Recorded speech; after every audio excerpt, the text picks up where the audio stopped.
hit subscribe.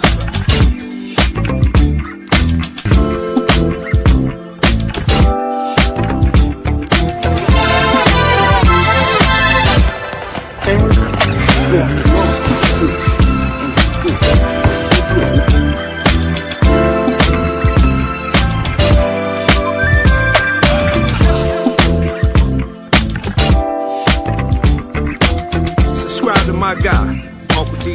Tell him Big Bass sent you. Spurling. I'm an attorney here in Houston, Texas, an advocate for black men, largely because I am a black man. I'm a black father, I have black sons. Hey man, I do what I do.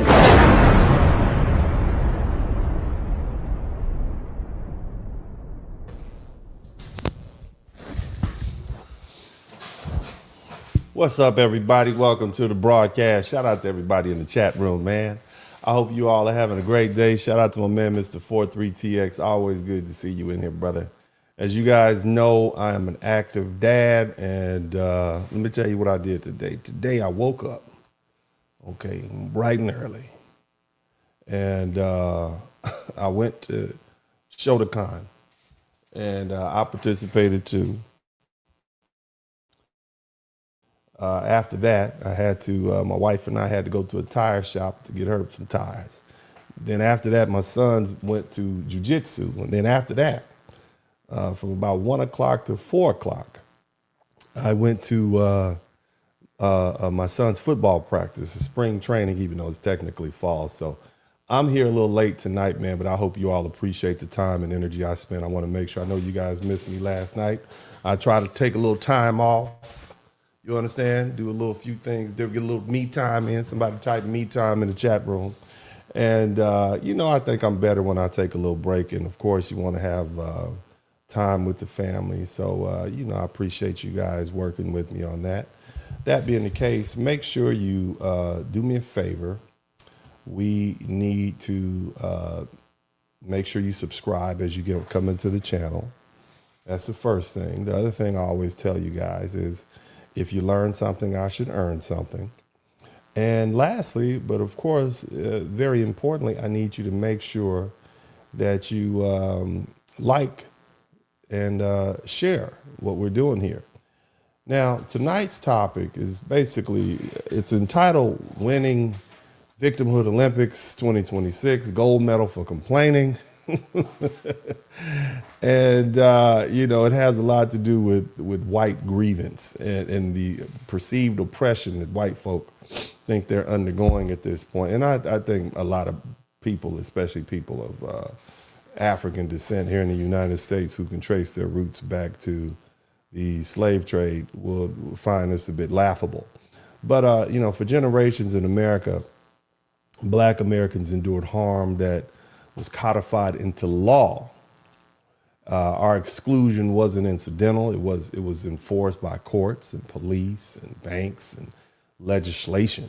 And the barriers were written into housing policy, voting access, employment protections, and of course, the law. Did you know it was a time when black people couldn't serve on a jury? They couldn't testify against a white person, right? And at the same time, there were white folk who were folded into the category of full citizenship, and they had just gotten here. Now, they weren't immune from hardship. No one is. But there's hardship. It didn't come from structural prohibition. Their identity was not criminalized. Their participation in society wasn't legally blocked. The distinction matters. Now, fast forward to the present moment. We're living through a period of cultural recalibration. Institutions are being questioned. Historical narratives are being re-examined. Demographics are shifting. Access that was exclusive is now competitive. The new narrative from white people says we're now the ones under siege. Not in the form of segregated water fountains, not in the form of denied mortgages, not in the form of block ballots, but in the form of discomfort. These are not the white people that our generations in the past had. These new white people are not as tough as the old white people. Nevertheless, they don't like to be criticized. You see? They're losing the uncontested dominance that they once had to say what they want to say when they want to say without hearing anything. And when you're used to occupying the center of the cultural stage, any redistribution of attention feels like displacement. When your identity has historically been treated as neutral, any scrutiny feels like targeting. But see, we have to distinguish between feelings and structural oppression.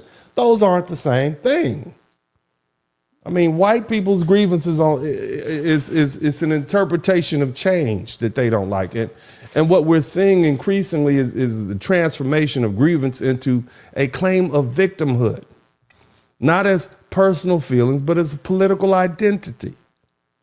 The language is telling, we're being erased, we're being replaced.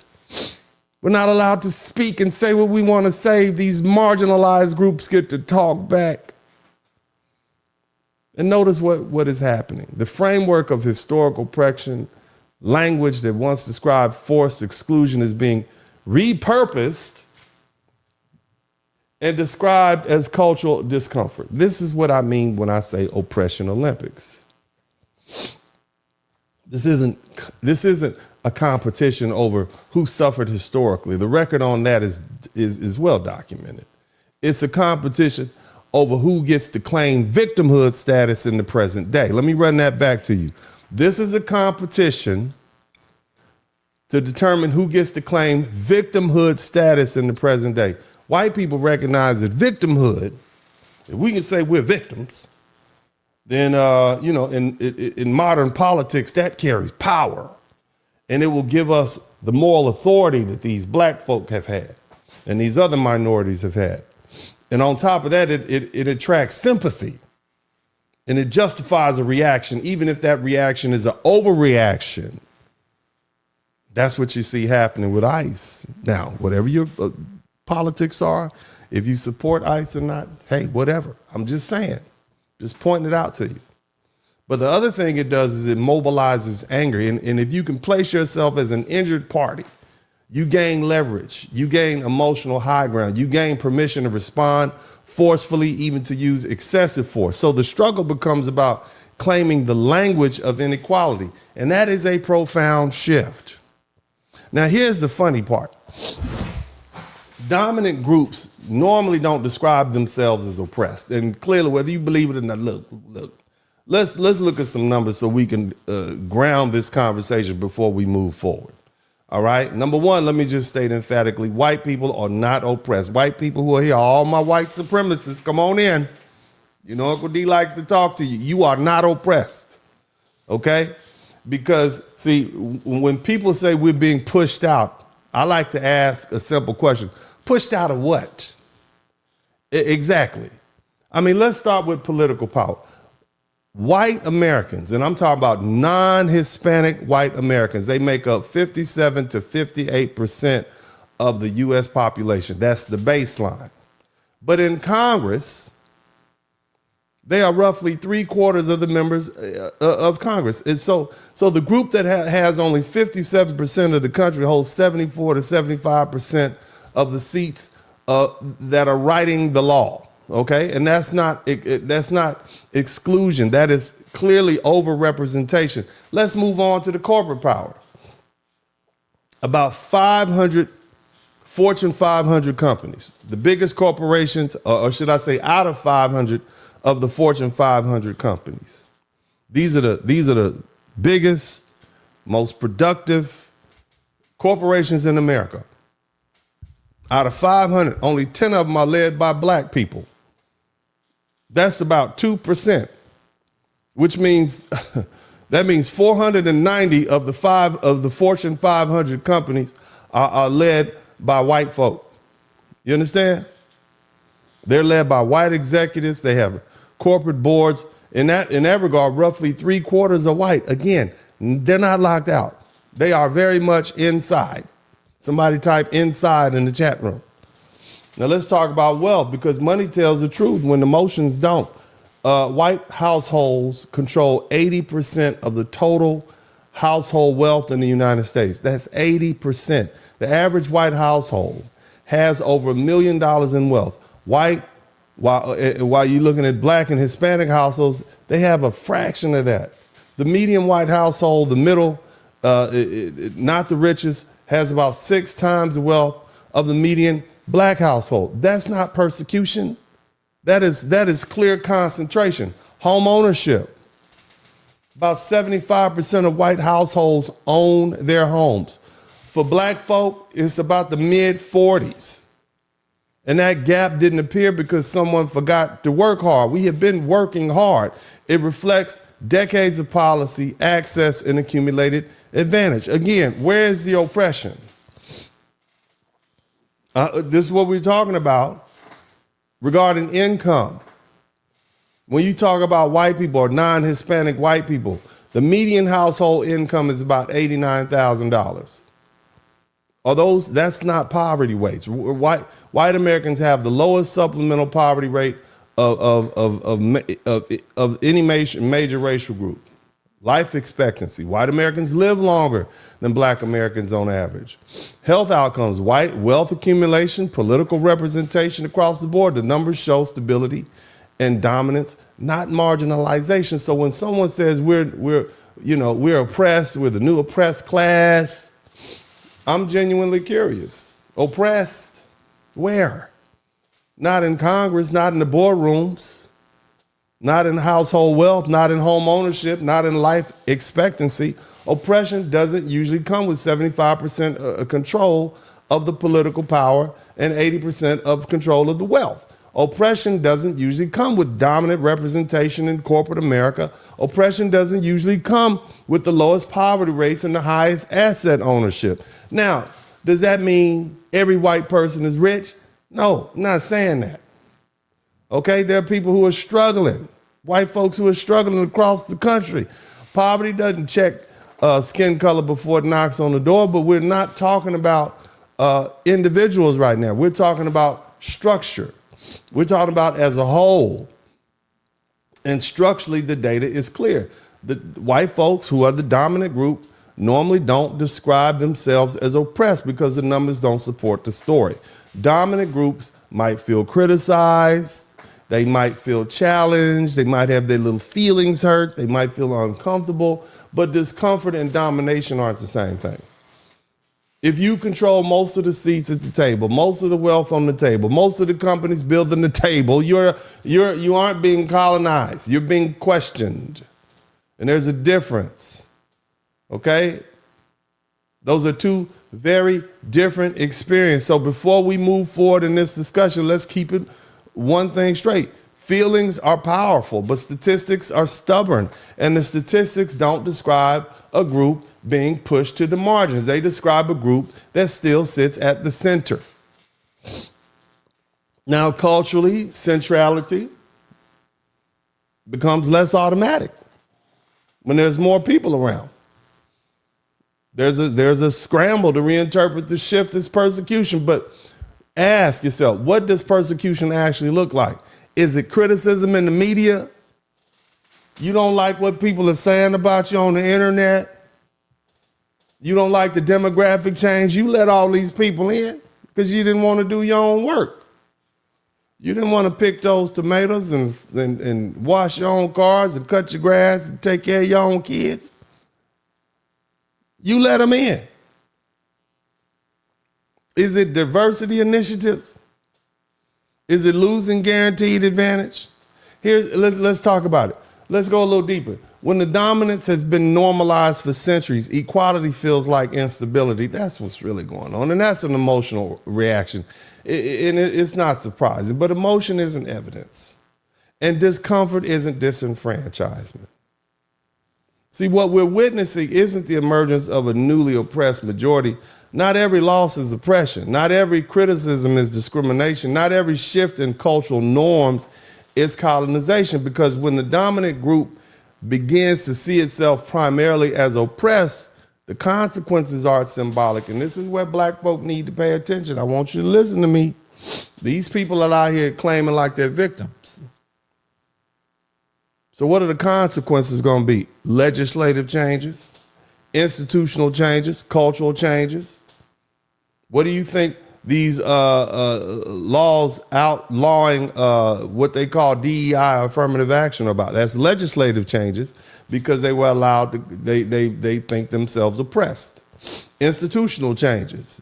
You got universities taking out history about black people and some of the wrongs that Europeans who came to this country did. So that justifies some of these institutional changes, which lead to cultural changes and perceptions. And see, that shaped the future and who gets protected and who gets prioritized and who gets heard. And that's where the conversation begins. Now, I'm going to take a few minutes to show you guys a few videos, and I'll do what I normally do, my little play-by-play on the videos, because I just find that entertaining, and I think you all do too. So we'll, you know, I want you guys to let me know, as long as you can hear what I'm saying is clear. I want to make sure that, you know, my voice is clear and the videos are clear. And we'll go ahead and proceed. You guys, again, you know what to do. Make sure you hit the #1 button, because we got to sort through this mess. And I appreciate you guys being with me. Make sure you subscribe to the channel, okay, if you haven't already. And let's see what we can get out of this. Here's one. Excuse me. What's happening to the white people? They have a Black Miss America. They have a black college. They have a black month. What do we have? And now they have Juneteenth. Yes, I understand there was slavery, don't get me wrong. Of course you do. But there was also a Holocaust, and that was more recent than slavery.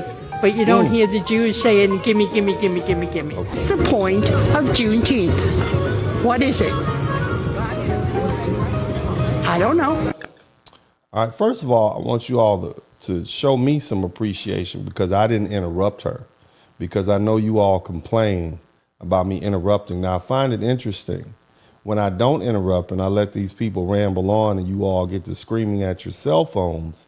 Then you say, oh, you should have said something. So I'm gonna need y'all to, you know, pick a struggle. You know, I'm gonna talk over these people as they go, okay? Or I'm gonna wait to the end, and I'm doing the best I can, okay, to hold it in. Now, her first claim, what was Juneteenth? Well, Juneteenth was an occurrence that happened sometime in June, 2 years after the Emancipation Proclamation was signed. And the black Africans, black people who were enslaved down in Galveston, Texas, which is only about 45 miles or so from where I am, found out that we free. You didn't tell us we was free. Because the Emancipation signed by President Abraham Lincoln freed all the slaves in the rebellious states. Now, it didn't free the black people in the free states. So Juneteenth is actually a celebration of black people being free. Now, regarding what used to be called a Negro History Month, okay? Negro History Month started in the 1920s. It expanded out to 20, you know, to a month. It's the shortest month of the year. February is the coldest month of the year. As you all know, we are a hot tropical people, okay? We are a hot tropical people. You all decided to give us the coldest month of the year. You didn't give us August, okay? You didn't give us August. August would have been a great month to have, because typically the Martin Luther King Day parade is in the coldest month of the year. Okay, and it has been very cold. We've had blizzards, and we really can't enjoy ourselves, okay? Nevertheless, Black History Month is American history, and you all should know it. Now, ma'am, black colleges, or what we call historically black universities, the thing is they happened because the white people wouldn't let the black people enter into their university. So the white people said, you know what? We just gonna give these folks some land grants and give them some sheds over here and a couple of chairs and some chalkboards. And we'll say, yeah, that's the equivalent of a university that we have. Now, the thing is, they didn't start off as colleges. They called them, the one I went to, Grambling State University, was called Negro Normal Institute of, I believe, North Louisiana.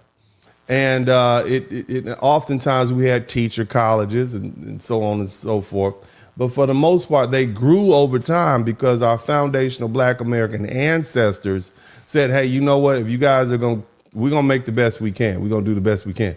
So everything that you mentioned that is an oppression of white people actually came about because white people were oppressing Black people. So I want you to understand the irony of you complaining about the fact that you gave us lemons and we turned it into lemonade. You did us dirty, and we built bridges and buildings out of that dirt. Now, I find that ironic, but again, this is what we're dealing with. So thank you. Let's move on to the next video that we'll examine. And again, I will do my very best not to talk over people, okay? I wanna do my best to not speak over the people, all right? I wanna let the people say what they have to say. Let's move on to this. Shout out to all the Christians out here. Multiple occasions that if wanting me to end up with a white man makes him racist, then he guesses he's racist. That he has long espoused a different narrative from the pulpit, including this clip as an example from 2016. Jesus just sees people. Hallelujah. You say, well, I'm going to be honest with you. I'm a racist. Well, I want to be honest with you. This is not the church for you. Well. For whatever way you're a racist, this is not the church for you. Okay, good to know. See, they had great power. Well, though there is our Christian brotherhood. Shout out to all the people that are Black Christians out there who, you know, put their Christianity before everything. Those are your Christian pastors right there. Here's the thing, you know, I find it quite ironic that you have so many white men who have an issue with men of other ethnicities, specifically Black men, entering into relationships with white women, considering that it was white men who brought forth the color line to the world. I mean, they left Europe about 500 years ago, and they left their evidence everywhere around the world. I mean, they spread their seed far and wide, whether we're talking about the South Pacific Islands, we're talking about South America, wherever they went, Africa, they went around everything, and they did a lot. Okay, they did a lot. I mean, they are the original baby daddy. Okay, they are the baby daddy of all time. They took their little they took their little man sickle and stuck it in every woman of color they possibly could, and yet they complain about men dating their women.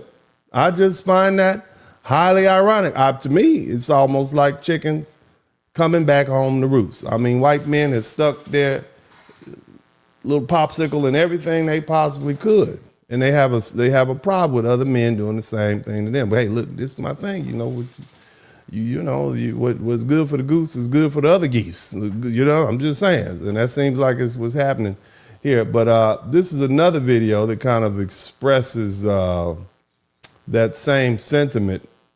Shout out to What I would say very simply is that those of us who are born with this pigmentation have certain privileges, things we can take for granted. You know, we have the safety, the security. So we don't want to lose this. Now, this also means that, and here's the unpleasant part, that so much of our safety, security, status comes from putting down Black people, saying we're not like them. So much of our safety and security comes from putting down Black people. So of all the people in the world, why don't the Samoans get picked on? Why don't you pick on the Samoans? Why is it that there isn't some anti-Samoan racism? Why is it anti-Black racism? I wonder what it could be. I wonder what it could be about Black people, probably Black men specifically, that makes you focus on them. Let's continue to do what we do. We're Europeans. We're more highly evolved. You know, we've got talents they don't have. And that's where you get, you know, the flip side of this, which really is the ugly side of racism. What is it? Well, How much does sex and sexuality really have to do with race relations, particularly between white men and black men? Somebody type sexual. Maybe we getting down. Maybe we understand. Hold on, sir. I don't know what this gentleman's going to say. Cover the children's ears. I've yet to ever review this video, so I don't know exactly what he's going to say, okay? But, I mean, that just came out of nowhere. What does sex have to do with it? I don't know. I'm going to let you tell me, because he looks like he's had a lot of some kind of sex in his life. I'm looking at him, and he looks like he is a professional on sex. So let's sit back, take your notes out, and y'all screen record this, and let's see what he says. Go. Well, if you take white men and black men, let's take it two ways. Okay. No, we don't want to take it two ways, sir. No, we don't want to take it two ways. Okay, we just, no. I don't like your language. I don't like your language, sir. Okay, you need to watch it. You need to watch your mouth over here. Okay, but go ahead and finish. Go ahead and finish, sir. White man is walking down the street, and he sees a couple. Mm-hmm. A very attractive black man, really masculine, okay, and with him a very attractive white woman. Very white, we'll make her blonde, A very white he blonde. He looks at that woman, and he wonders, this is the white man, what does she see in him? What do they do together? And it really drives us, up the wall. The white man sees an attractive black man and a blonde-haired, blue-eyed white woman, and you wonder, he wants to know what that black man is doing there that got her hugged up on him like that. Come on, Dexter, let's keep going. Come on, baby, let's get out of here. I don't like being down here in the country, around here with all these country honky-tonks. No, don't worry about it. I'm cool. I know people. Did you know what he's doing? You know exactly what he's doing to her, sir. You know what's going on. Don't lie. I know you know. You know what's happening right now. You know. You said earlier that white people have gifts that black people don't have. That's what you said. Okay? So if that's true, guess what? The opposite is probably true too, right? See, black people probably have gifts that white people don't have. In particular, black men might have gifts that white men don't have. I'm not saying this across the board. You might have a Travis Kelce out there somewhere. Travis Kelce must have been working with some. He had a lot of black girlfriends. I'm just saying, you got the haircut. I'm just saying, this is a serious conversation we having today, and I'm trying to analyze this for you all to understand. Help me help you read between the lines, okay? So I'm gonna let him finish. I'm gonna let him finish, okay? But we know something's going on up in here, all right? Go ahead and finish, little bald head white man. Go ahead, sir. Because she's a woman who could choose, a white guy, but she chooses a black guy. Mm-hmm. And that really bothers us.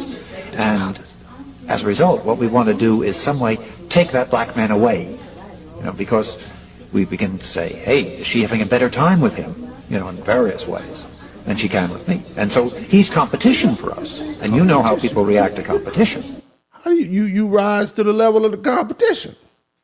How do you react to competition? We know how you react to competition. We know what you do.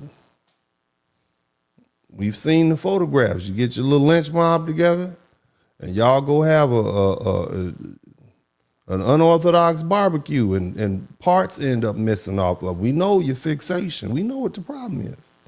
But whose fault is that? That's not our fault, sir. That is not our fault, and you, sir, have to understand that. Again, you said that, you got gifts. Everybody's got gifts. You got some gifts, and we got some gifts. It just seems like your woman likes our gifts a little bit better. I'm just saying, not my fault. All right, but is that what it can't be? I hope that's not what it's really about. Is that what it's really about? Everybody in the chat room, is that what it's really about? Is it really just does it come down to schlongs and tallywhackers and the fact that their men feel inadequate? I hope not. I hope we're bigger than that. Crime, the most black on. I hope these high IQs, I hope it didn't come down. I hope y'all can think through that. All right, let's continue. Black crime comes from the black community. That's what happens when you have a lack of a father figure in the home. It's not because of the government. It's not because you're being victimized. You have a victim mindset. It's the lack of having fathers in the home. Like 40,000 white people die every year. Is that because of the lack of fathers in the house? What having a better father in the house in white households, would it save white people from killing themselves? Oh Lord. See, now hold on. You done went, we was having fun and you done got serious, sir. You done got serious. Shout out to the Hebrew Israelites. That's one thing. Y'all will tell it. I was hanging out down here. They had a big Christmas tree. I was with my family. My family was going to sit up and take a little picture by the Christmas tree at the town square. And the Hebrew Israelites were sitting there.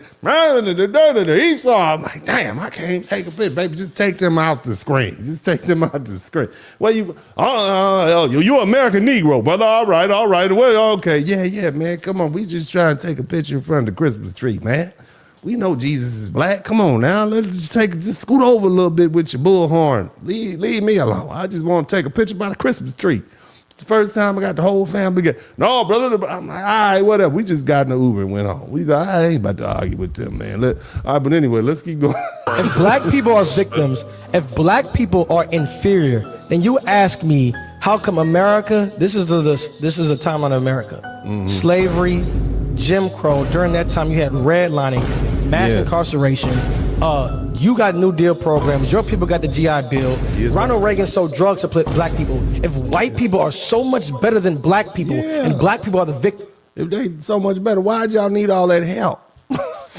Why'd y'all need all that help? Why'd you need, you had got a whole nation and the laws to hold black people back, and it still didn't work. We still built our stuff up. And when you saw our nice stuff all built up, y'all came over there and burned it down. Golly. And then you don't want us to talk about it, but here y'all mad. You got all the money, all the positions of power. Y'all complaining because somebody talking about you on the internet. You done lost 3 jobs out of 100, and you mad. You got 490 white people in the Fortune 500 companies, and you mad because we got 10 jobs. 10 jobs out of 500. This is why you're mad. You got 75% of the positions in Congress and you're mad. You've had all the presidents except one, and he was half of y'all. So really, we got 0.5 of a president. Y'all got 47 of the rest. What you complaining about?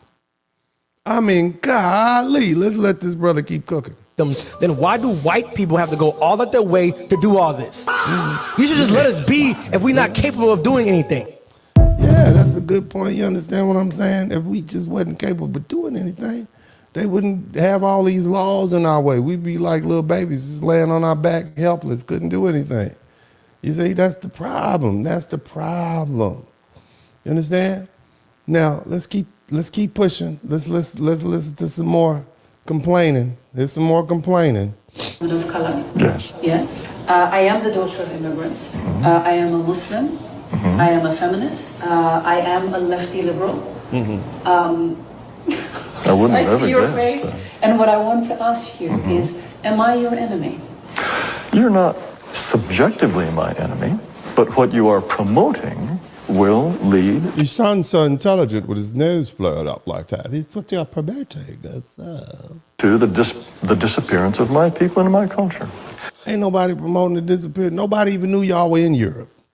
You all decided to come down out of Europe and start harassing people. You and the Vikings, y'all the ones that start traveling around. Nobody knew y'all up there. Nobody wanted to go up there. Nobody was bothering any of y'all. You all decided to venture out and try to take other people's things. That's what you did. You conquered India. You conquered Asia. You conquered South America. You conquered Africa. You colonized it. You forced the people to absorb your religion and speak your language. Of course they're going to come to England. They speak English. Of course they're going to, what would you expect? Of course they're going to come to France. They speak French. Of course they're going to come to Portugal. They speak Portuguese and Spanish. You did that. You are mad because the colonizer is being retaken over. This is your problem. This is a self-inflicted problem, sir. I just want you to know that. Let him finish. Go ahead, sir. Please finish. And I will tell you this, it annoys me tremendously when I'm told by some immigrant or a child of immigrants that the only reason my country is worthwhile is because people like them have come here. It's as if to say, my ancestors built a dump. No, the only reason your country is worthwhile is because you went to those other people's country and stole their things. That's what happened. And you collected all the things from around the world, and you've been managing the resources and the people around the world, and you've been getting the money. That's what you've been doing. That's the truth. That's what you did. Okay, and now the people are like, hey, you're going to have to give us some of that back. Y'all going to have to give us some of our stuff back. You know, people putting you off the land, and now you're mad about it. This is our country. It wasn't really. You came and took it. And see, the problem is you don't have the numbers you used to have and so on and so forth. So you can't just manhandle people. Other people have technology. You know, we have Twitter. We can see you coming, like they're coming down. All right, you're mad about that. This is a self-inflicted issue, sir. Heap. And I don't doubt your goodwill, but your goodwill is objectively going to lead to the oblivion of my people. I'm sorry, there is no other way to see it. The only reason it leads to the oblivion of your people is because your women keep having sex with other men, and your men keep having sex with other women. That's why. And y'all keep reproducing children, okay, who are of color. That's the problem. So this is more so on the lines of you can't control your habits, you know, and your reproductive habits. This is a you problem, not a us problem. It's not our fault, okay? You need to pick a lane. Either you like us or you don't like us. But again, this is not our issue. This is your issue, okay? Let's keep on going. Let's keep on going. Let's hear what the black people have to say. We see if we got a black person in here to speak on it. Speak on it, baby. What you got to say? Europeans want an all-white world, but they can't survive it. Many European bloodlines are products of centuries of incest, a genetic collapse hiding in plain sight. Okay. Inbreeding increases the risk of genetic disorders and birth complications. Anthropologists and geneticists, they know this. Diversity is essential for survival. I mean, that's true. That's true. If y'all could have done your own work, you wouldn't have brought my ancestors to America, would you? There's writings where you specifically say the Negro is more suited to work in this hot weather down here in South Carolina. These mosquitoes and malaria is kicking our butts. We don't want to be here. We need to get some of those Negroes over here. You know, we passed a few on the way over. Go get some of those Negroes and bring them here and have them set them out about the landscape and have them do all the horticulture for free. We will write documentation upon them. We will keep them as our hostages for life, and therefore they're on in perpetuity. And that would allow for us to sit here in these hot southern mansions which have no air conditioning, even though we will be hot, but we will not be working outside. That's what you did. That's what you did. You brought us over here because you can't pick your own cotton. You can't take care of nothing. You brought the Mexicans up here to cut your grass. Now you're putting the poor Mexicans out. This is like the third time that America has put the Mexicans out. They put the Mexicans out in Operation Wetback. They put the Mexicans out back when they took over Texas and Arizona, New Mexico, and California, and now you're putting them out again. If I was a Mexican, I'd be like, hey, man, not coming back up there, man. You know, they tripping. I wouldn't come back. They keep putting the Mexicans out. Every time they need the Mexicans, like, we need to get them back up here, darn it. You see, now they think they're going to be able to get AI and drones. Okay, but let me tell you something. Somebody's going to need to fix those drones. Okay, somebody's going to need to fix those drones, and the Mexicans going to fix them a lot cheaper. Okay, the brothers ain't, look, I'm going to charge you. I'm going to charge you saying the white man charge. And I'm going to take longer to do it. You understand me? I'm out there fair. I've been to a black mechanic.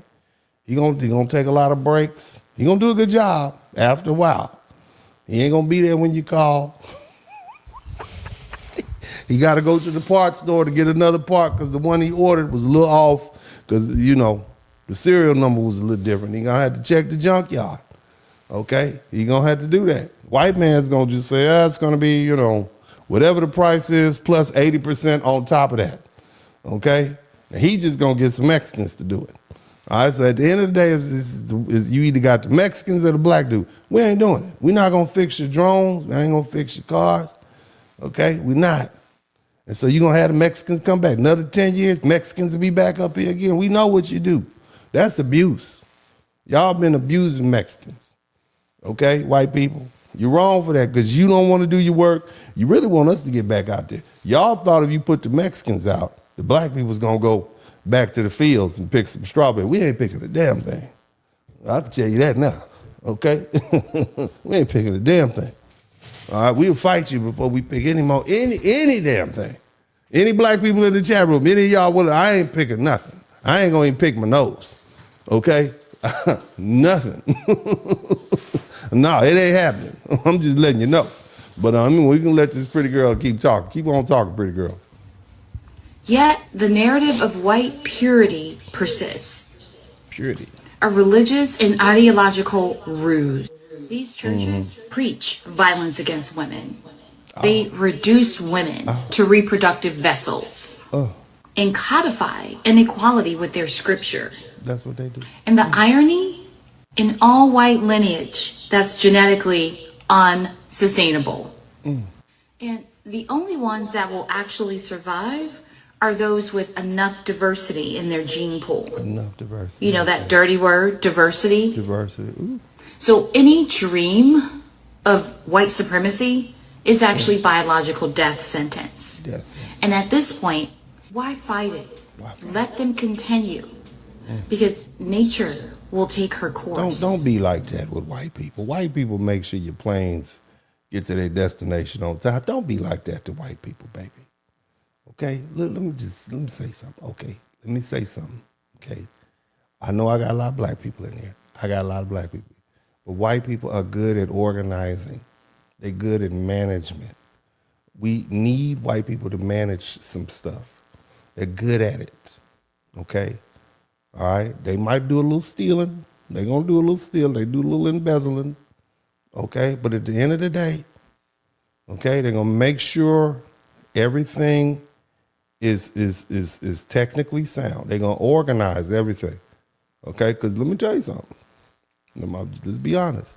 When you get a bunch of black dudes and a bunch of black women, a bunch of Mexican, Latinos, men and women, and some Asians and some Arabs, right? Ain't nothing gonna happen. You're gonna have some barbecue, watermelon, you're gonna have a quinceañera, okay? There won't be no pork at the quinceañera because the Arabs gonna be there. All right, and then the Asians gonna be in there, trying to give everybody some fried rice. But no work is gonna get done. Everybody's gonna take a nap. Okay, so we need some white folk to come up in there and organize that. We need to get all them colors lined up. You go over there and count. You blacks, go unload the trucks. I want you Mexicans to shine this stuff up. You Arabs, just stand in the corner. Stay over there away from me. They good at organizing. Look, I'm just saying, they good at organizing things. Okay, they report everything. They're gonna tell it. Okay, they're good at that. Don't be evil with them. Okay, they just we gonna give them, just let them have it. Let them have it. Okay. As she already has with declining birth rates. Europeans just don't get it. They never could. Racial purity is suicidal. It's not just suicidal, it's immoral. Europeans have been practicing it since their existence. But science warns us that path shrinks bodies and communities. So, by all means, keep doing what you're doing. Because diversity is the evolutionary lifeline to humanity. Let them be white. If they want to be white, just let white people be white. I ain't worried about what white people do. I'm not worried about them. If they want to do what they want to do, let the white people be white and do what white people do. I ain't worried about them. But let's move on to somebody else. Let's see what else. Let's see what else we got going on here. I want to check this video out. Y'all hit the number 1 button if you can hear it nice and clear. Okay, hit the number 1 button. You can hear it nice and clear. Whole I bet y'all ain't ready for, but I don't care about your feelings. So let's go down it. How many marriages do you think ICE agents, Border Patrol agents are lavender, married to immigrant women? What is that, lavender? The whole evangelical triad nationalist movement of family first, sleeping in separate bedrooms. And even though these men have no sexual attraction to women, they have absolutely no problem raping them. Oh, no, we can't say that word. Grape. We don't say that word here, ma'am. I don't know where you coming from, but sound like that's some internal white people business. I don't want to get off and all that. I don't know what she was talking about, but I don't know what some of those words meant. But let's move on to a white person, a Mexican that we do know. Go ahead. Living a less Mexican. Why would I try to do that? Mexicans are... I feel like Nick Fuentes is getting his Mexican back. Look at it with the awesome. music. Have you ever noticed that Mexicans are winning? Mexicans are... Mexicans are winning. Savage, bro. Aztecs?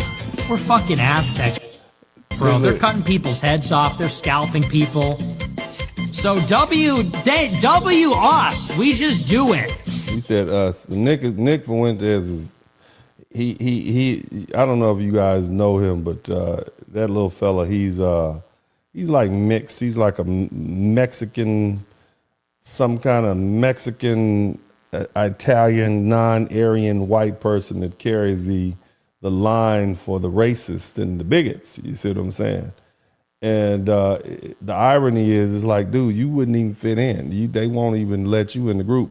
And here you are, holding the line. That's not appropriate. Now, this is what was going on last week in Congress. I want y'all to listen to this. Senator, watch this. Now, this gentleman is trying to become a cabinet member for Donald Trump. Then let's have a conversation. Tell me how you define white identity and what you think is being erased about white identity. Certain types of Anglo-derived culture that comes from our history. Like what? Let me think. Look at his eyes. I want y'all to look at his little eyes. Look at that shine. That looked like cocaine to me. Somebody type cocaine. I done seen crackheads before. So you have a glossy look on your eyes. Did they ever find out who brought that cocaine to the White House a couple years back? Was that Hunter's cocaine? Whose cocaine was that? Look at them glossy eyes right there. That is that meth or cocaine? I want to know. Okay, y'all let me know. Let's keep listening to him with this rambling. But he did mention something. He said white identity. When I go to look to the map, I don't see any country called white. I see Ireland, I see England, I see Scotland, I see Denmark. Okay, I don't see white. But let's keep listening. Derived culture that comes from our history. Like what? Let me think about this. Senator, I would say if you were to look at the book by one of your former Senate colleagues, Born Fighting, about the sort of Scotch-Irish. Look at his eyes, though, y'all. Look at those eyes. It looked like he put a whole bottle of Vaseline, Visine in both of those eyes before he got there. Military culture and certain, pride that went with that. That would be one example. Obviously, you can have sub-elements of that culture. You could have Italians, you could have Irish, and those are in many ways. The Irish and the Italians were not considered white, per se.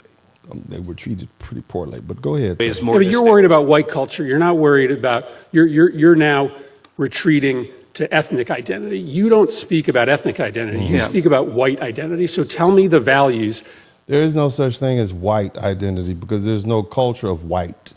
White is an invention that showed up here in America to unify Europeans who came to this country so that they can maintain the color the color barrier so that they can maintain the social color system. It kept black on the bottom and white on top. Hey, you'll just be white so you can be over here with us. There is no white. Okay, yes, we have a white, but there's no white identity. There's no white culture because they come from these diverse European groups. I'm gonna talk about that a little later. Let's keep listening. That stitch together white right. identity and that make it different than black identity. I would say that the white church is very different than the black church in terms of its tone and style on average. Okay, now I want y'all to pay very close attention to this. The black church, I want you to listen to what he says about the black church, and I'm gonna let you listen to another video that lets you know how these white nationalists, these folk, think about the black church, okay? Food ways could often be different. Food ways? What do you mean, food ways? Look like you haven't missed any food anyways. That's what it looks like to me, but go ahead. Yeah. And those Music could be different. And those are being erased. Music could I can't get over this man's be different. Well, if you look at the Super Bowl halftime show, which was not in English this year. So our ability to access white churches or white food or white music is being erased. So a white nationalist. You hear that? That's who's on Trump's cabinet right now. I mean, it is what it is. They are coming out the woodwork. But let's move on. I want you to listen to this video because it talks a little bit about their perception of the white church. And white people are snitching and telling on each other left and right. I want you to hear what this little lady says or listen to her video. Thousands of people, Christians, calling me a racist, saying that I hate people. Haven't even taken the time to watch the show to see that one of my co-hosts is interracial. Oh, these are deceitful, mean-spirited people. Sorry to hear that, Joel. How dare they take your words out of context? Let me do some research for you and prove them wrong. I just want y'all to listen to all this victimhood. Oh, me. Everybody, me. Stop. Me. Listen to this, man. Let's keep going. If you go into a crowd of strangers and they're white strangers, there's some danger. If they're black strangers, there is 30 times more danger. Okay, Joel, that was pretty racist. But what about if you're a child? I think there's more danger if you go into a group of whites. For instance, I'm saying, what if like you were on an island called Epstein Island and you were a white child?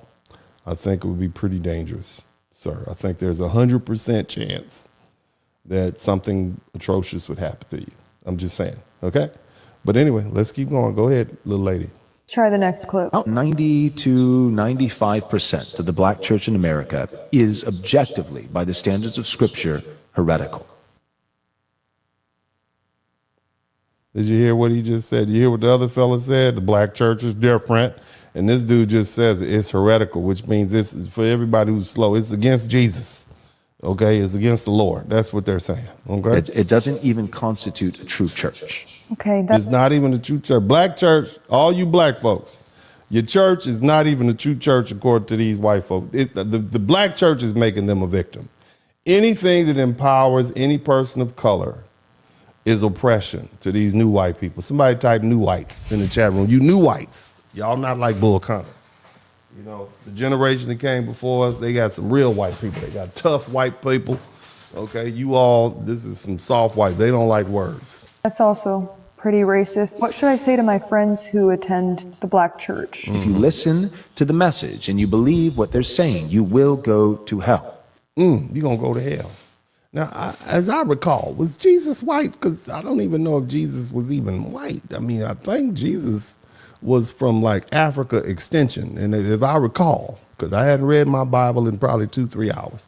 And but I think that Jesus hid in Egypt. And at that time, Egypt was black as hell.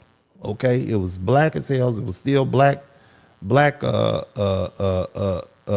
Egypt. And if he was able to hide in black Egypt with his daddy and his mama, and nobody knew, that probably meant that he was black. So you telling us that the black church, which Jesus was the black man that you all worship, you telling us that this is heretical, even though, by my recollection, Christianity was on the continent of Africa before it ever even got to Europe. I think Christianity was in Africa in was it 1 AD or something like that? I don't know. I'm I'm sure it's some Hebrew Israelites in here somewhere, some better Baptists than me. But I'm gonna let him go ahead and finish. Wow, okay, this is pretty extreme. You're not making a great case for yourself. What would your solution be to this issue you just brought up? There are not enough black men in America, Christian men, who know enough theology to be able to be qualified to pastor black churches. The black church in America needs to be split up. It needs to go and find a good, God-fearing white church with biblically qualified men so that they can hear the real gospel of Jesus Christ and come to saving faith in him. Okay. Okay, so you saying that the black people in America need to go to a white man to learn the lessons that a black man was teaching other black and brown people around the Middle East. That's what you're telling us. That's what it sounds like to me. Did you all pick that up? Maybe I didn't. Did I hear it wrong? Did I hear it wrong? I'm not necessarily certain.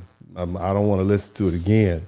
But don't y'all appreciate me for letting them finish talking? Or y'all should show me that you appreciate me for not interrupting that foolishness. But let's continue. That was also like super racist. Do you have any last words to defend yourself at all? Do you like one over the other? And one was a young white dude and one was a young black dude. And I said, I prefer the young white dude. And this is why. The reason why is not because I'm white, but because we currently live in a historical moment in the West, and particularly in these United States, where I know that both of these guys could be perfectly qualified. You sure? But I also know that if there's a chance that one of them was not qualified and was given a free pass, it'd be the black guy.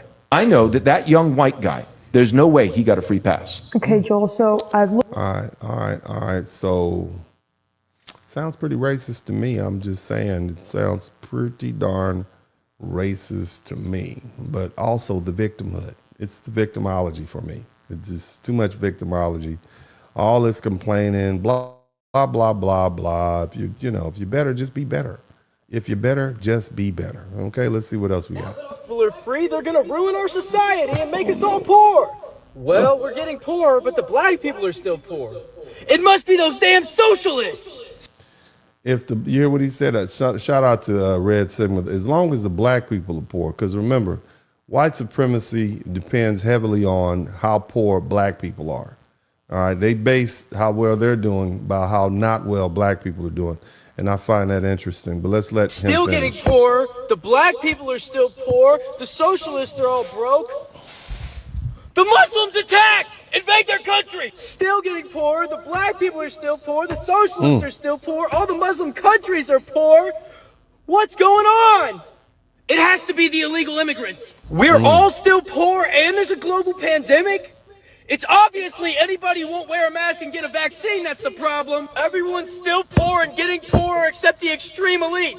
Fuck it, it's all of them. Muslims, illegal immigrants, socialists, it's all of them. They're the ones. That's what the group in power does to keep. Yeah. See, the problem with white folk, these poor white people, is they don't realize that they are being played by the rich white people. And you can't tell them. They want to truly believe that at some point they're aligned with these rich white people, and all they have to do is just keep on working and keep on playing the game, and they'll eventually be rich. They'll be Bill Gates rich, not knowing his mother was rich. It's like they don't realize that. They just truly think if they just keep playing this game. But at the end of the day, and as I say in this broadcast oftentimes to poor white people, they don't like you either. They don't like you either. And they never will. They think you're garbage. They think you're trash. Read their writings. Have you seen some of the Epstein? Have you seen some of the Epstein writings? How these elite white people talk about poor people. There was this one exchange between Epstein and some other rich multimillionaire, 100-millionaire person. She said, when I go about, I see some people who are 100 pounds overweight and they're just disgusted. Talk about white people. They don't like you either. And, that's fine. If you want to continue thinking that you can keep doing this white supremacy racism all you want, that's the line that they fed you, but they don't like you. And as long as you keep playing the silly game, they'll keep letting you do it. I don't think that, I think there's a place for everybody, but it seems to me like white folks is, not all white people, but it seems like these folks just have a problem with black people's success. And, here's something that I saw that was interesting. Listen to this. What a MAGA mind is. Brand spanking new Lexus SUV. How is that possible? Integrate into the same neighborhood that I worked my entire life to get into. I don't understand it. That says why black success, white failure for MAGA. In other words, they're basing how well they do on how well black people do. Okay, this is how they determine whether or not, the system is broken or not, which is why, we don't have health care. Because, if they have to give health, their white folk are more concerned with black people getting health care than themselves. If they can't get, if black people get health care, they don't want it. If everybody has to get health care, they don't want it. Now, if there was a way for white folks to get health care and black people be excluded, they'd be cool with it. And that's for a lot of programs, whether we're talking about land grants, whether we're talking about big social programs. I mean, think about it. They want to get rid of welfare because a few black people are on welfare, but it's the vast majority of welfare recipients are white. Just think about that. There he is, right there. That guy right. It's what Make America Great Again has always meant to certain. They worried about him driving a nice car in their neighborhood. People. It's never been. This burns them up. Just think about that. Patriotism. It's always been about. That might be a lease. His mama might have gave him that car. That might be his mama car. Go ahead. Hierarchy. About making sure black people stay in a place that makes them comfortable. Because let's be honest. Imagine living in a country where 400 years you received every privilege available. Free labor for almost 2 centuries, millions of acres of free land through the Homestead Act, government assistance when black folks were excluded, white veterans received GI Bills as sent them to college when black veterans who served the country faithfully did not, white homeownership through FHA loans that black people didn't get while black families were redlined into poverty. There was affirmative action for white folks long before the phrase was ever even created. Yeah. Let me name a few more. Tax benefits, union protections, government contracts, Social Security programs that originally excluded black labor, corporate subsidies. And I'm going to talk about that too. Banking systems built on predatory denial of black access, policing designed to guard white prosperity, and the unspoken privilege of always being seen and deserving. And all that for generations. And yet here we are, after everything designed to hold us back. We still here. We still here. It makes them a failure. We're still just think about that. They base their success on how bad off you doing. That's some haterism. Somebody type hater in the chat room. Educating ourselves, still building businesses. It makes them a failure. Still growing wealth, still buying homes, still pulling up in our Lexuses. That makes them a failure. We still thrive in the ways this country has never planned for us to thrive. And it makes them feel like failures. Make them feel bad. Why y'all worried about what other people do? Because that's what they are. That's why it bothers them. Because to them, our success is what it is. It makes them failures. They feel better when they can look down on us. They feel safer when we have to struggle. They feel whole when we are broken. So when they say Make America Great Again, what they are really saying is let's go back and reset the hierarchy. Let's put them back in their place, which is beneath us. Let's strip away any progress that they've made. Let's take away all their rights, all their opportunities, all the wins that make them feel equal. Because for us to feel equal, it makes them feel like we still don't feel equal. We just work around it. Okay, that's what you need to understand. Failures, because they've had every advancement known to man, and yet here we are. And that's why our excellence is so powerful, y'all. Because every time we disrupt the narrative they depended on for 400 years, every time we win and we break the system that was never designed for us to succeed, every time we shine, we expose the weakness of a structure built on stolen labor, stolen land, and stolen wealth. It's their failure. This is why our success is revolutionary. It's not just about your car, your house, or your lifestyle. It's a reminder that despite every barrier placed in our way. Now, this is a black neighborhood she rides through. Look at these big, beautiful homes. This is in Bowie, Maryland, where all these successful black people are living. You can't keep us down. God obviously loves us. And that's why we are successful. You're not going to be able to stop that through your little systems and programs. It just can't die. Not on this earth that we live on. Not on this planet. It's just not going to work. We're native to every piece of land on this planet. You can't hold us back as black people. It's not going to work. But anyway, we always going to shine and rise. The whole world looks at us and sees us. And as long as you got a black man and a black woman on this planet, they're always going to look to us. There's nothing you can do about it. We still here, thriving, winning, and redefining greatness in our terms. Yep. And they're still what they are. Failures. Now drop a black fist. Just hating out there. I mean, you got to let that go, baby. You got to let all that hate go. There's nothing you can do about it. There's nothing you can do to stop black people from being successful. You've tried everything. Okay? You've tried everything you could. And none of it worked. None of it worked. And it's going to keep not working. Let's keep listening to these people. Constantly being replaced. I go to a school, I don't see my people there. You know, your people, who are your people? Who are your people, little furry-faced man with a premature bald spot? Who are your people? Who's claiming him? I mean, I don't see other white people that look like me and other... They don't want to look like... The other white people do not want to look like you, sir.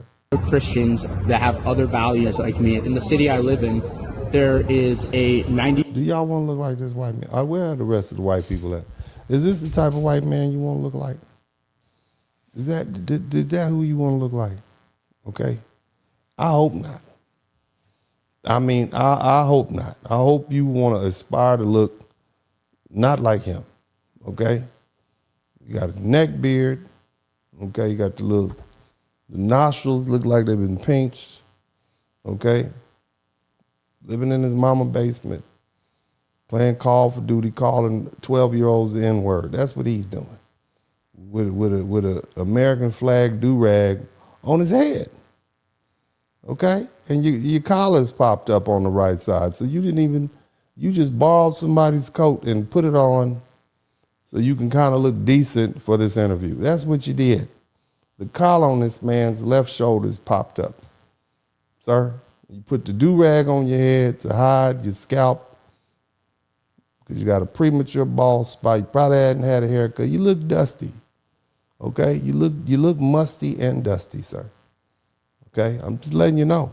You're not the white person that people want to look like. 10% white majority and a 10% minority of others. At my school, it's 50-50. I just don't feel like Trump's representing my best interest, and he's not helping white people. 50-50 is not representing you. What do you mean? 50? So basically what you're saying, you wanted to go back to 10%. So in other words, if there was a game, let's say a game, football game, you want to have 9 players on the field and the other person has 1. That's what you feel is fair. That's in your best interest. I don't know about that. I think this is the real world. I think you're living in the real world, sir. Go to school. He focuses on all these other communities. I'm the best. And you look, man. I mean, can I get some burpees in here? And here you are. This is your crew. This is your crew. This is what y'all doing. All y'all got the Betsy Ross on your head. This is what y'all doing. Not good examples. Not good examples of white masculinity here. President for black people. I give to HBCUs. What are you doing for the white man? The white man is struggling too. Do you feel you're being a little... The white man has 75% of the positions in Congress. The white man holds 490 CEO jobs in the Fortune 500 companies. The white man owns 90% of the wealth here in the United States. What is the white man missing? Maybe you're just inadequate because the rest of the white people seem to be doing great. How about that?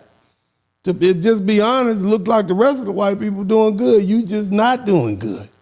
And you mad because there's a couple of black people doing better than you riding around with their little Mercedes-Benz like that. That's what you mad at? Go get you one.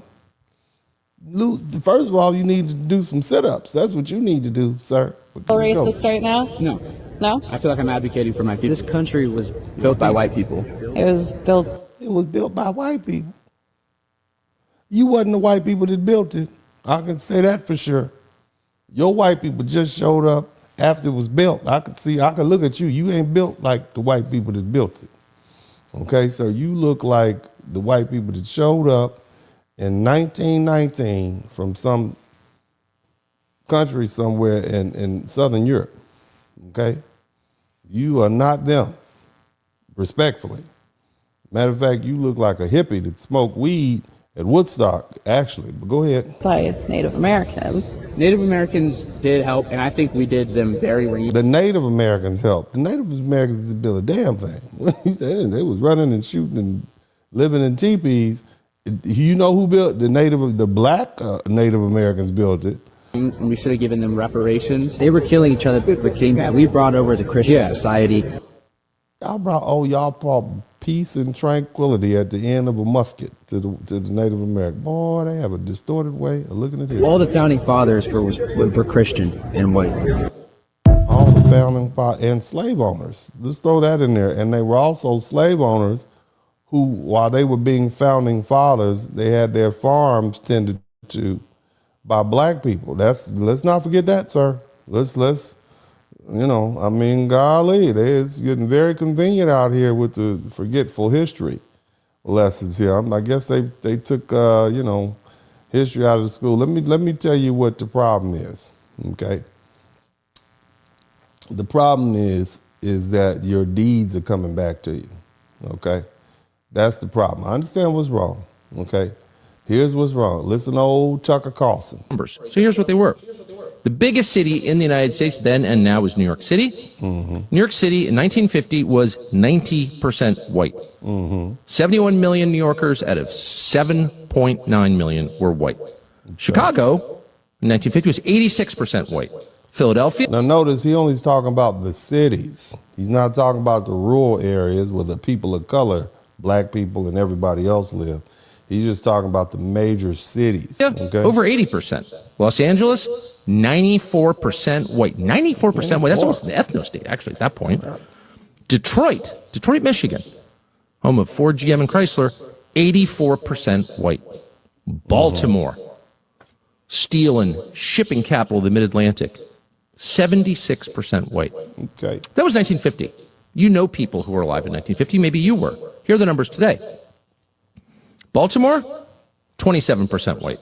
Detroit, about 10% white, down from 84.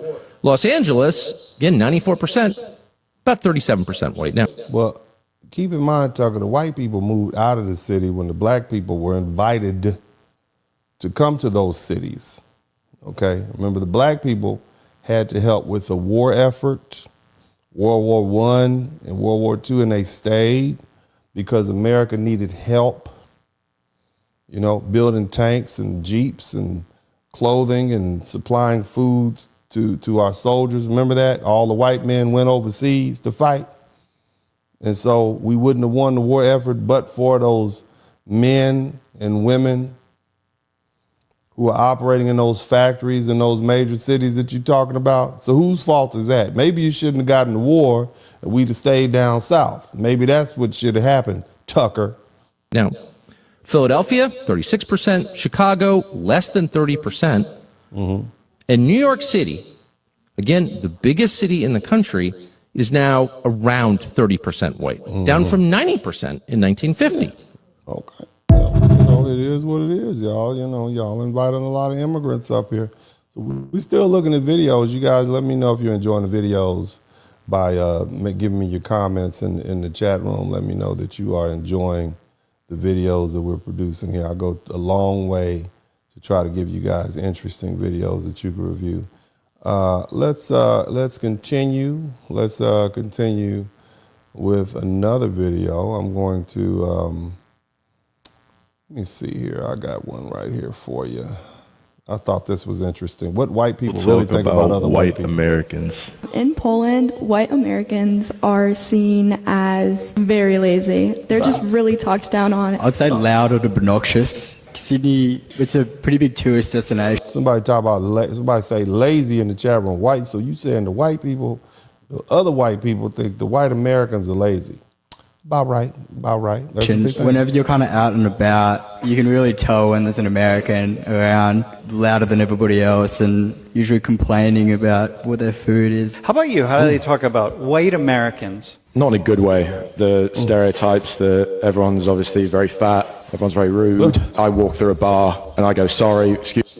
So this is what the white people in Europe think about the white Americans. Again, they don't like y'all. They don't like. I don't understand. Excuse me, really sorry, can I get past? Whereas Americans will just blow right past me, I wasn't even there. Do people talk about white Americans differently than they talk about, say, like black Americans? Pretty much. You know goddamn well they about to say, you're not going to get them to say that, but we know what you say. We ain't worried about it. We used to. It's just American. Veronica, how about you? They're definitely talked down upon. White Americans? Yeah. Dude, white people. We thought we were on top of the world, man.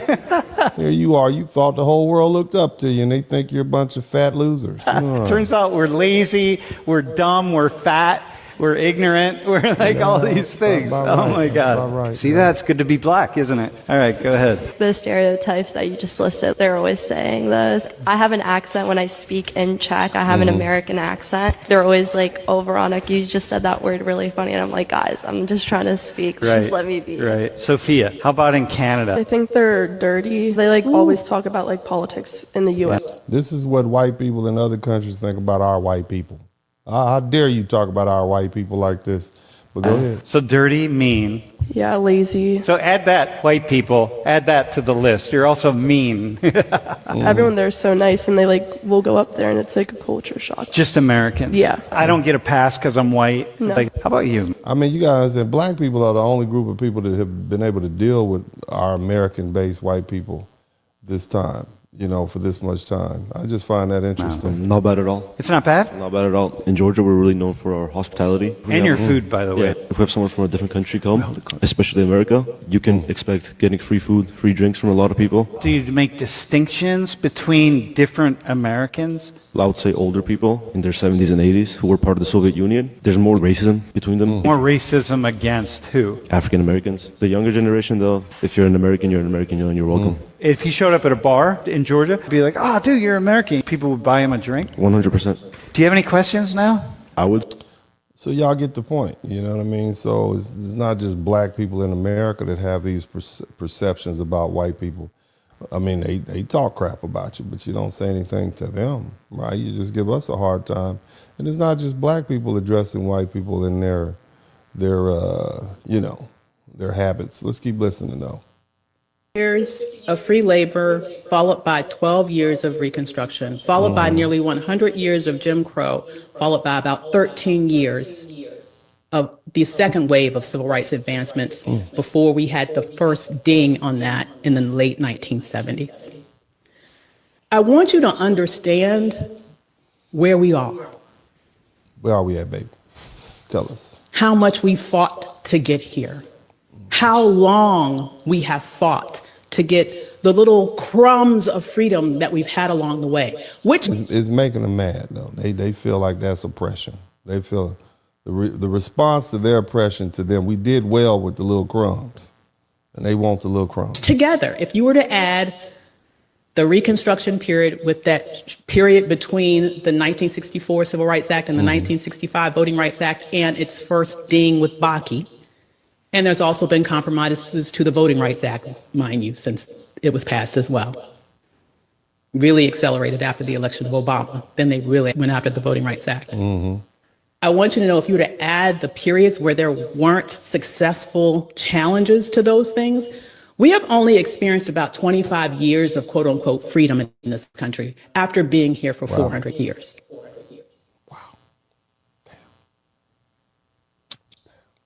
It's a good point, baby. You made a good point.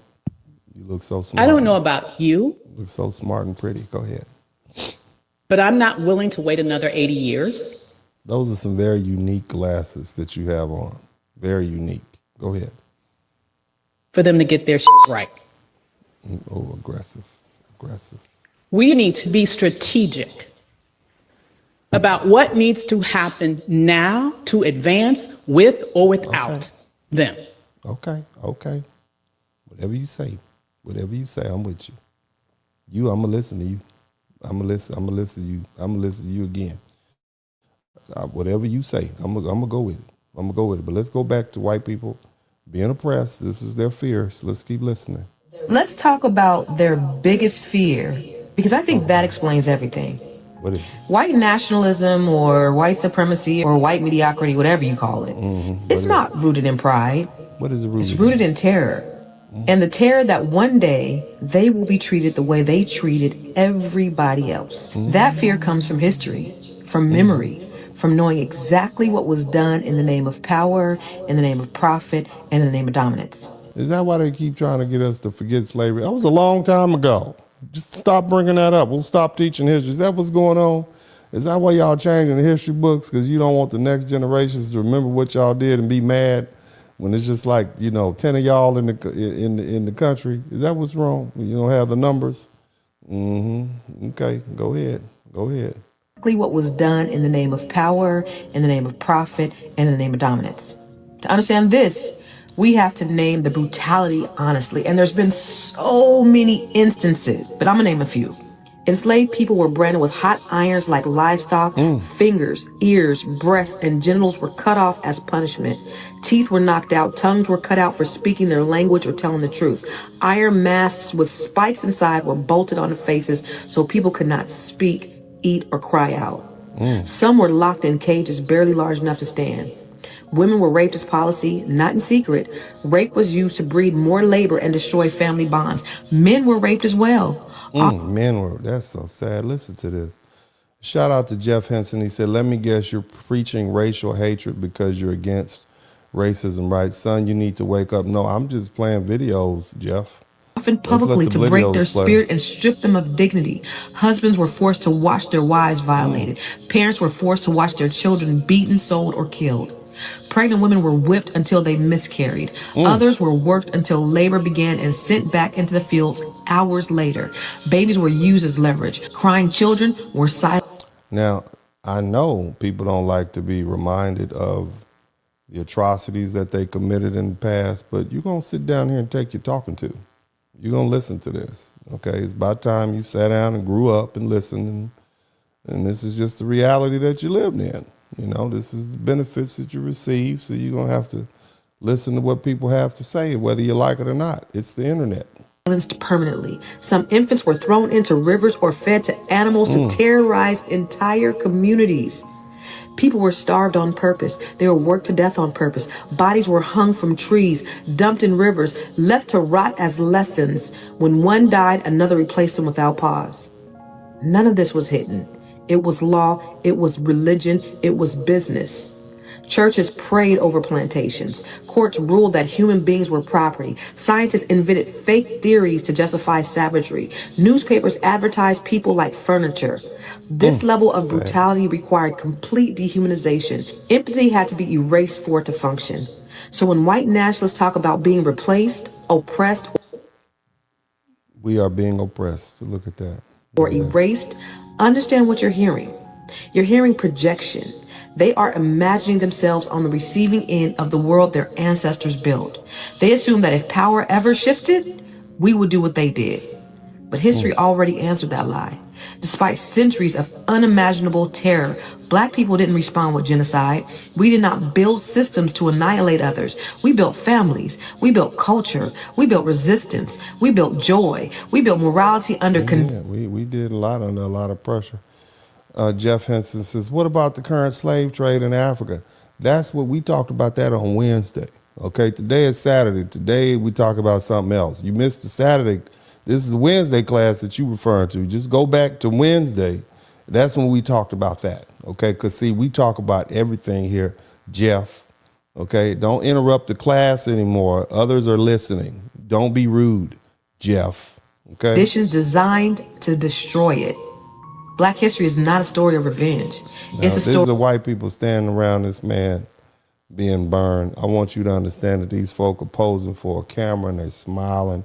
They used to send this stuff around on postcards. Okay, this is how prevalent this was in the 1920s. You know the Roaring 20s? Remember that? The Roaring 20s, this is what they were roaring about in the 1920s. So let me get this mess off my screen. So again, we got a lot of these white people complaining. It's all this victimhood, all this whining and complaining and just, people are just tired of it. Cut it out. Let's keep listening to the victimhood Olympics. The whole point is to humiliate and degrade the indigenous population of the British Isles, the white population. I mean, that's the whole point. And are they really going to do something about it? What would that be exactly? You'd really have to force a lot of people to go back to their countries of origin, millions of people, and you need to do it really soon. And what if they forced all the white people to go back to their country of origin? So is that what you want to do, to send all the white people home? Is that? I mean, I don't think they're going to go anywhere, Tucker. I don't think. I'm just saying. And are they actually willing to do that? I don't know. But these are existential questions that we have been browbeat into ignoring for decades. But the question is, like, is Ireland Ireland? If it's majority non-Irish, oh, shut up, they're Irish. No, they're actually not Irish. Same with the UK, same with England, Scotland, Wales. Like, it's all changing so fast. Nothing like this has ever happened in all of That's probably what the Native Americans said too, but history. Go ahead. Except when, say, the Mongols swept across the steppe and raped everybody. Like, that was true demographic change on this scale. Friendly. But even that wasn't as profound as what we're seeing in every white country around the world. I would say the West, but Australia and New Zealand also. So, like, what is that? Now, my brain is not big enough to understand what that is. I have a lot of theories about it, but I don't know if they're true. All I know is what the numbers are. And that's real, and no one feels that he can say it. Everyone's like, oh, well, if that were happening in China or India. No, you can say it. Y'all been saying it a long time. This problem will be solved if white people had more children. If white people just had more children, all this would be resolved. So what's the problem? Whose fault is that, Tucker? Whose fault is that? Okay? If white people had more children, you wouldn't need to bring all these immigrants up here to pick fruit and do the menial tasks you don't want to do. You could have some poor whites do it. So what's the problem between white people that they're not having more children? Whose fault is that? Okay, that's what you need to deal with. This is an internal problem. India or Malaysia or Senegal, it doesn't matter. You'd be like, what the hell is that? Like, the population's totally different. Look at graduation. Pick, I don't know, King's College Law School, and look at the graduation picture for the last 30 years. Who's in it? Just, like, let your eyes tell you the truth for once. Like, this is a total change in population. Is it better? Is it worse? Can't have that conversation. Who's pushing this? It depends on who you ask, Tucker. It depends on who you ask. Does the population want it? Population clearly doesn't want it. There's no polling that's meaningful on the subject. I mean, there's no referendum on it. You don't get to decide. You've got no voice in it, other than you get to go to jail if you complain loudly enough about it. What is this? I think it's the biggest and darkest thing that has happened in the last 1,000 years. In the last, you think it's bigger than slavery? You think a few extra colored people moving to London is bigger than slavery? That's what you think, Tucker? I mean, let's just think about what you're saying. I don't know, Tucker. I think you're off one, you know. For sure. And I think it's leading somewhere really, really bad. It's not happening by accident, that's obvious, because it's only happening in white countries. What do you mean? Y'all been invading black people's countries for a long time, and brown people's countries for a long time, and imposing all these places around the world where they speak European languages like English, Spanish, Portuguese, French. That's because white people left a footprint there, their fingerprint, sir. What are you talking about, Tucker? You're just speaking out the side of your head. I'm going to play a couple more videos and then we're going to get into the meat of the broadcast. Now, again, the whole point is, listen to this, man. Listen to this. The woman president of Namibia is taking back the land from German settlers. Now, white people have gone around the world and they've colonized people's lands, and they're mad because these people are saying, you got to go. All right, listen to this. May 28th, Namibia held its first G-Side Remembrance Day. It commemorated when Germans came to the country and murdered over 100,000 indigenous people. This was considered the first G-Side of the 20th century. Similar to South Africa, Namibia has 8% white people in the country, yet they own 70% of the farmland. And they got that through cruelty and brutality. From 1884 to 1915, the Germans came in and wrecked shop, honey. When the indigenous tried to fight back, they created... This is before World War II. This is where they got their practice in. Concentration camps. Seems like that's kind of a trend for them. And these camps are considered Germans' first concentration camps. You know, before Auschwitz, and the German military executed those that didn't want to give up their land. In 2021, Germany finally admitted to what they did there. Germany promised that they would pay them $1.2 billion or $40 million for every year. However, Germany has not returned the looted land that they stole. So now, the government of Namibia said they're taking it back. And the German settlers are not very happy with that. Looks like Africa is starting to set a trend. They want their land back. No matter if it's South Africa or Namibia, you don't belong there. Now, again, white people consider that victimhood. They're being victims because they're being put off the land that they didn't occupy. But they want to put you out of their country, but they don't want you to put them out of your country. I just find that interesting, white people. Y'all need to try to figure it out. I don't see how you expect to evict brown, black people from your land, and then you don't want them evicting white people from your land. Okay, y'all gotta fix that. But you know, I find it interesting. Here's another, since they've been banning history, you know, in different schools, all it's done is made history go underground. You understand what I mean? In other words, there probably wouldn't even have been a market for anybody even talking about history and these sort of things, but for the fact it's become something that's become a scarcity almost, because they're taking it out of the schools, you know, just like they took physical fitness out of the schools, and now people have all these extracurricular programs. Let's keep listening to what white people did. Let's not talk about King Leopold. Wait. You know King Leopold? No, I don't. Oh, my man. King Leopold. We talking about victimhood. Remember, white people want to talk about how they're victims. Let's listen to it. You don't know King? There's a book called Leopold's Ghost. Go ahead. You want to tell? Or yeah. Well, Leopold. Well, we got to start further back. Yes. Berlin Conference, 1885. Okay. Check that. Yeah. Where all the colonial powers got together and decided to divide up Africa into 54 countries, right? Because before, Africa was the United States of Africa. It was just tribes all over the continent. There were no borders. So they decided to divide up Africa in pieces, and then all these colonial powers took ownership of those countries. And there was not a single African country present at this Berlin Conference. Yeah. And the reason why they did that is in order to render each one of those countries helpless, because they're now vulnerable and small, right? Because before you had these huge, gigantic tribes, millions and millions of people. It would have been very tough for them to go over there and exploit and rob them of their natural resources. Separate them. So they separated and conquered, exactly. And King Leopold took ownership of Central Africa and the Congo. And his reign of death resulted in 13 million people being killed. That's what you did. And he would enslave them. He would make them cultivate the land, and if they came back with, with product under the limit, he would cut their limbs off. Yeah. Kids, and they sell the hands, the chocolate hands. They still sell the hands. Let me know what. Yeah, that's what you did. That's what by you did. grabbing a bunch of dudes from other countries, bringing them here, giving them free apartments and welfare. It was by people who wanted to escape religious persecution, and they started building things, not just coming here getting handouts. I mean, I've been a lot of places and I've seen a lot of people, and as soon as the truth is told and you don't like it, you just say racist. Let's talk about the truth there, Piers. I got to jump in here. When we talk about the founding of America, it was founded by European colonizers, built on the backs of enslaved Africans and on the genocide of indigenous people.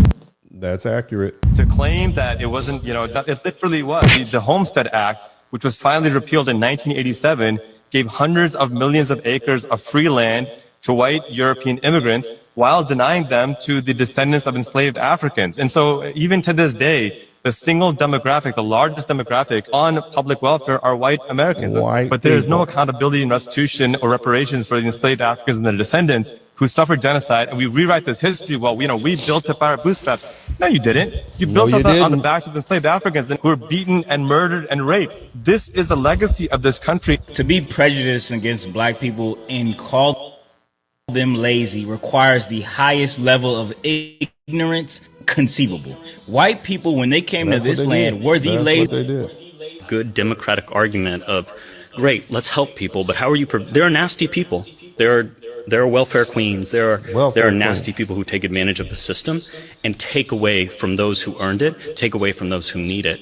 So how are you going to take that into account? How are you going to make sure we cover that risk as well? The biggest welfare queens in this country are the giant corporations that don't pay a penny in federal taxes. The biggest welfare queens are the CEOs who get a tax deduction for flying on a private jet. It's not hungry kids. It's not working parents who work multiple jobs to provide for their families. I agree with you that we need individual responsibility, and I don't want to create a culture of dependence. See, it's not all white people. See this fella right here? He actually is making sense. It's not all white people. It's just the ones that themselves are inadequate. And they are looking around at other people doing well. They're the ones that have the main issue with other people's success, not the ones right here who are thoughtful and intelligent. So let's not lump all the white people in the same category. But you white people got to get these other ones you got to get them under control. I want a hand up and not a handout. You know, I believe that you don't give a man to fish, you teach a man to fish. But if you're going to take your friend out on a boat for the day to teach him how to fish, you want to make sure he had breakfast that morning. You want to make sure he's not sick, because that allows him to learn how to fish. Again, I was a public school teacher, so I saw how when kids showed up hungry, they couldn't learn that day. Even my brightest students, even my hardest working students couldn't succeed, couldn't pull themselves up by their bootstraps when they didn't have boots. That's what I'm trying to fix in this country. We don't want dependency. We want to reward hard work. And I think that should apply to those billionaires, not just working people. Good point, sir. Thank you so much. I appreciate what you're doing here. You're doing your very best.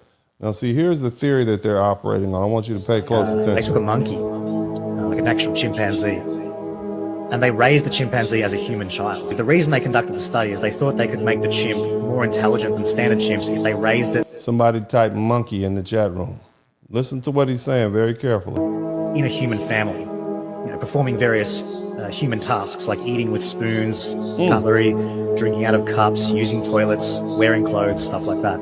They wanted to see if they could get the chimp to be more intelligent than average chimps. The reason they cancelled the study, though, is because not only was the chimp not getting any intelligent than the standard chimp. What was happening? Was the chimp not? What was happening? The human child that the chimp was being raised alongside was getting dumber. Its growth, its intellectual development. Listen to this. They're saying they tried to raise a chimp along with a human child, and the chimp wasn't getting any smarter, but the human child was getting dumber. The chimp being an animal, subhuman, and the human child being a human being. Somebody type in the chat room. I wonder where they're going with this. Development was being stunted. And so they cancelled it on those grounds, and perhaps they didn't cancel it soon enough because the child involved in that study ended up growing up and killing themselves later in life. So that's an example of how a creature of lesser intelligence, when it was a creature of less intelligence, when what? Brought up or placed in an environment with certain other people, with humans, the humans in that environment became dumber. Now look at what they got on the TV. Look what they got on the little screen. As a result of the creature's presence. The mere presence of this creature is dumbing down their children. That's what you think your kid's problem is? That's what you think their problem is? Is that it? So they think that all this debauchery that white folk have no, let me show you what your problem is. Let me show you what your problem is right here. This is your Men issue. on the Epstein list are white. That's your problem.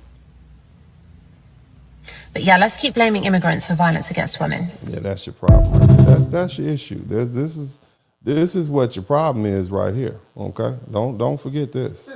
You just crackers. No matter who you Illuminati, they just crackers. That's what you are. but they make it out to be something so bigger. Crackers that stick together. That's all it is. Crackers that stick together, they're the Illuminati. But you know what it is? They got scare tactics. That's what it is. It's just y'all doing what you do. This is what you do, and this is where you are, and this is your real problem right here. This is your real problem. The looks maxing community is for white men. I said it. Statistically speaking, white men have the most pull in the dating world. All races of women, all of them are attracted to white men. Yes, there's some women who've never dated a white man, but statistically speaking, white men do the best in the dating game. Therefore, when a white man gets super attractive, he ends up pulling all the races. But if you're a black man trying to looks max and make your eyebrows thicker or get super chiseled, you're just more attractive to black women and other women who already found you attractive. Sir, I think that a lot of black women and a lot of black men understand that a lot of women around the world are attracted to black men. I think a lot of white women will tell you that. Because I know for a fact there's a black guy watching this that tried getting into looks maxing, thinking that if he got hollow cheeks and all these cool looks maxing features, white women would start to find him more attractive. And when it didn't work, he's like, damn, what was all that work for? We call that Atlanta. That's what we call that. Looks maxing is called Atlanta. Okay, we don't do looks maxing. Okay, I'm just saying. Conclusion, unless you're white, you can't looks max yourself into being someone's type. If I lost more body fat and got more looks maxing features, I'd just be more attractive to the girls that already found me attractive, which is black women and Hispanic women. Yeah, but I think the problem is not just the looks, it's anatomical. I think that's what we established very early on. You can look how you want to look, but it's the anatomy that seems to be coming up. There was no such identity in medieval Europe. The Caliphate of Andalusia was not an Arab civilization. Arab is a later term coined during the colonial Orientalist era. In the Dark Age of Europe, there were three main forces. The Vikings of the North, Danes, Jötar, Svear, Norrmän, who worshipped Odin, Thor, Tyr, Freya. They raided, conquered, enslaved, and everyone feared them, including the Muslims. Then they were the Christians, who slowly conquered Europe, divided in Western Christians like the Franks and Anglo-Saxons, and Eastern Christians, Byzantine Empire, Constantinople. Christian kings one by one, like Charlemagne, converted the Germanic tribes by the sword. The third great force was the Southlanders, known as the Moors or Saracens. They had the most advanced civilization and showed mercy on their enemies. Get another one up in here. I want y'all to check this other one in here, and then we're gonna go ahead and get to this work. You know, the fixation with black people. I find It's trying to hit on you? Guys in general try to hit on me. I mean, it's Atlanta. That's true. Atlanta, there's all type of guys in here. But mainly black guys that hit on girls. Now look at this little foreign dude. I mean, what's the fixation you all have with black? You are not even from Atlanta. The most. Look at your nose. Okay, that's why they don't hit on you. You haven't seen that? I don't know. Maybe you're not their type. I'm sorry.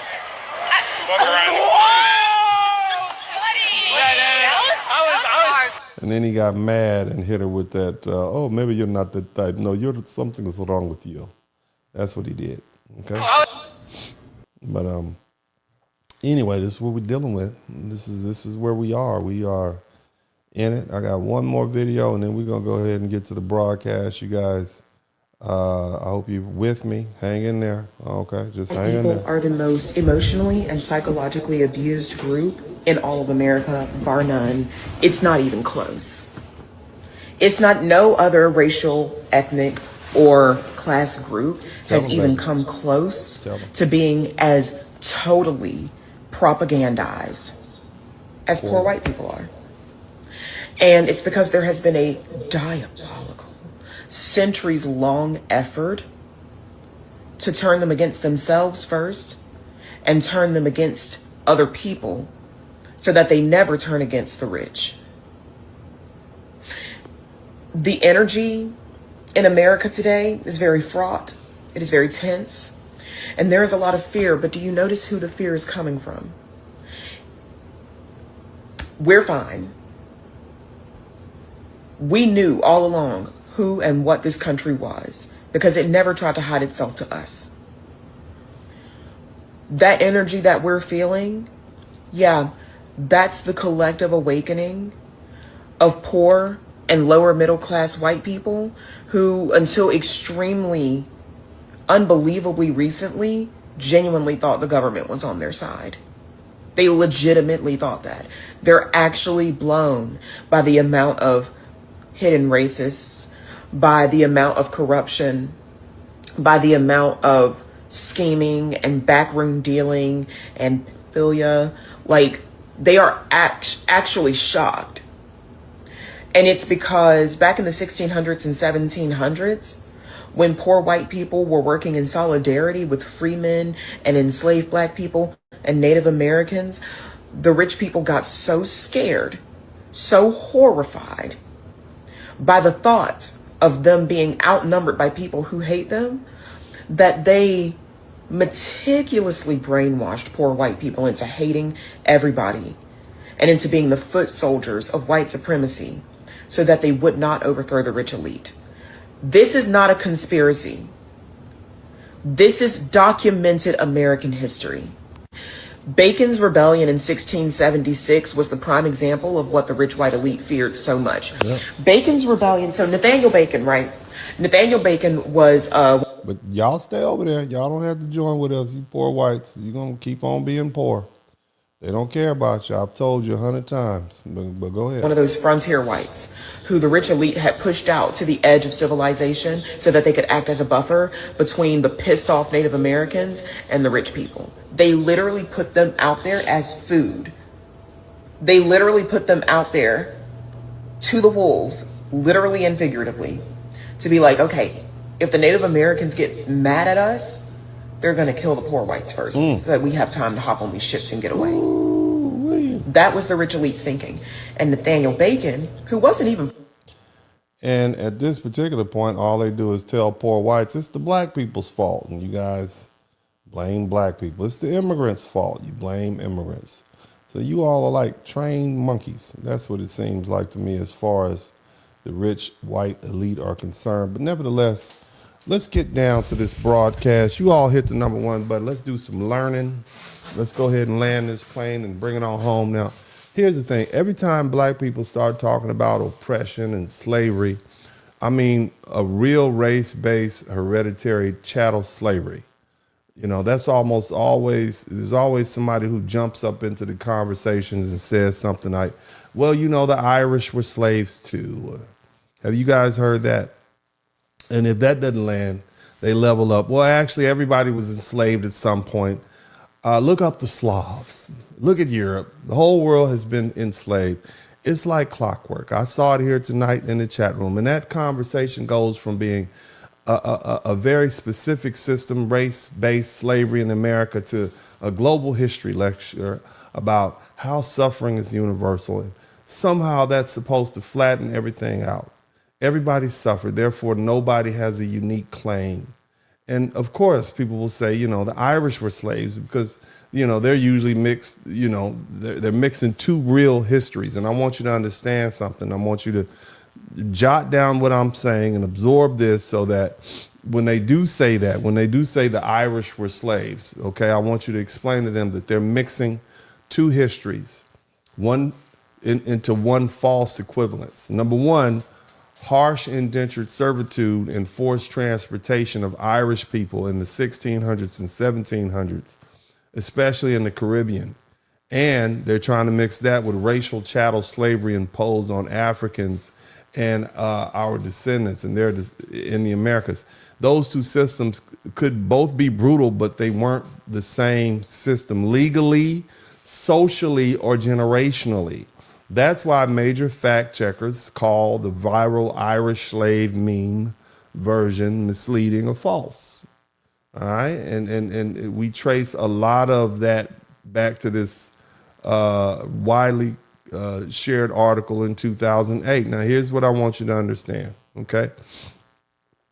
Listen up. The Caribbean is the main place people point to, especially Barbados, because the sugar economy created a massive labor demand during and after what was called the Cromwellian conquest of Ireland between 1649 and 1653. You had large numbers of Irish prisoners, undesirables, okay, were forcibly transported to these English colonies. They were packed up on ships and they were sent to the Caribbean islands to get them out of there, okay? And the practice became so notorious that the people talked about them being Barbados, okay? And in that Caribbean plantation world, many Irish laborers worked under time-bound contracts. They were indentured. It was not for life,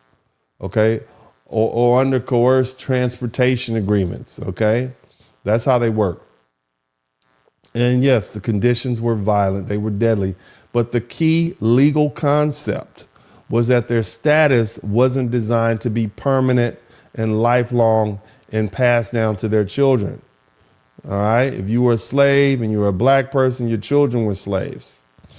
If you had a child by a free person, your children were slaves. All right? There's a difference between that and racial chattel slavery. Indentured servitude is different.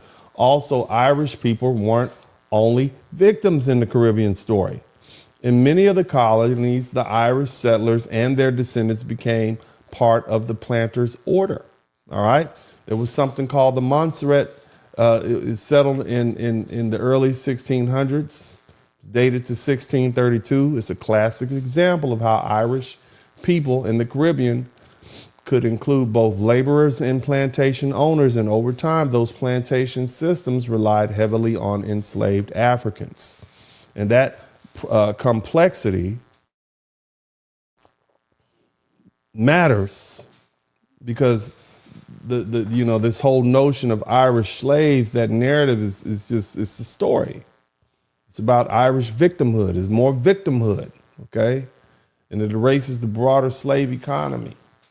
Now, what happened in the United States, or what was at that time the British North America, or what became the U.S., there absolutely were Irish and many other types of Europeans who were indentured service. Indentured labor means a person is bound by a contract to work for a set term, usually 4 to 7 years in the North American colony, and sometimes voluntarily to pay for passage, sometimes through coercion or punishment. Either you go to prison or you become an indentured servant, okay?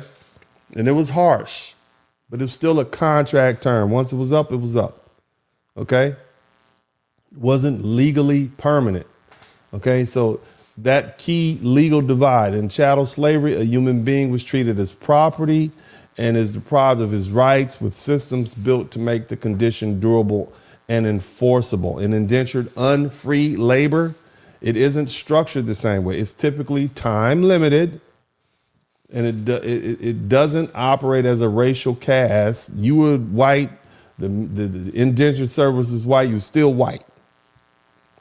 Okay? It's not an inherited condition. And that's the difference. And that difference is exactly why the Irish were slaves. Like when they say the Irish were slaves, that framing collapses right there. Indentured servitude versus chattel slavery. Now, the Irish were, they always say the Irish were once not white, okay?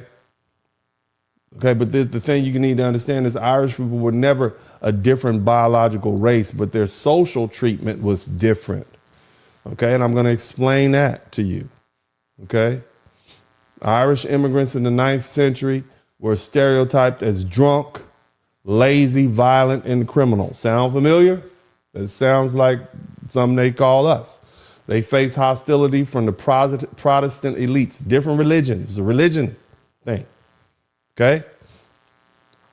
They even had cartoons that portrayed them in very vulgar, dehumanizing ways. The term patty, okay, was a common slur, okay? And in some cities, Irish men were disproportionately arrested. They were targeted by the police. That's why they called it the paddy wagon, Somebody type Patty Wagon in the chat room. And the conflict between the Irish and the immigrants. Did you know that Irish and the KKK didn't get along? It wasn't rooted in race. It was rooted in religion and who was native and who wasn't. And it called it nativism. And this happened in the late 19th century and the early 20th century. Same time they were giving black people a hard time, the KKK were giving the Irish a hard time, especially during the resurgence of the Klan in the 1910s and the 1920s. The KKK positioned themselves as the defender of 100% Americanism. They was walking around with their little Confederate flag, walking around with their American flag bandanas on.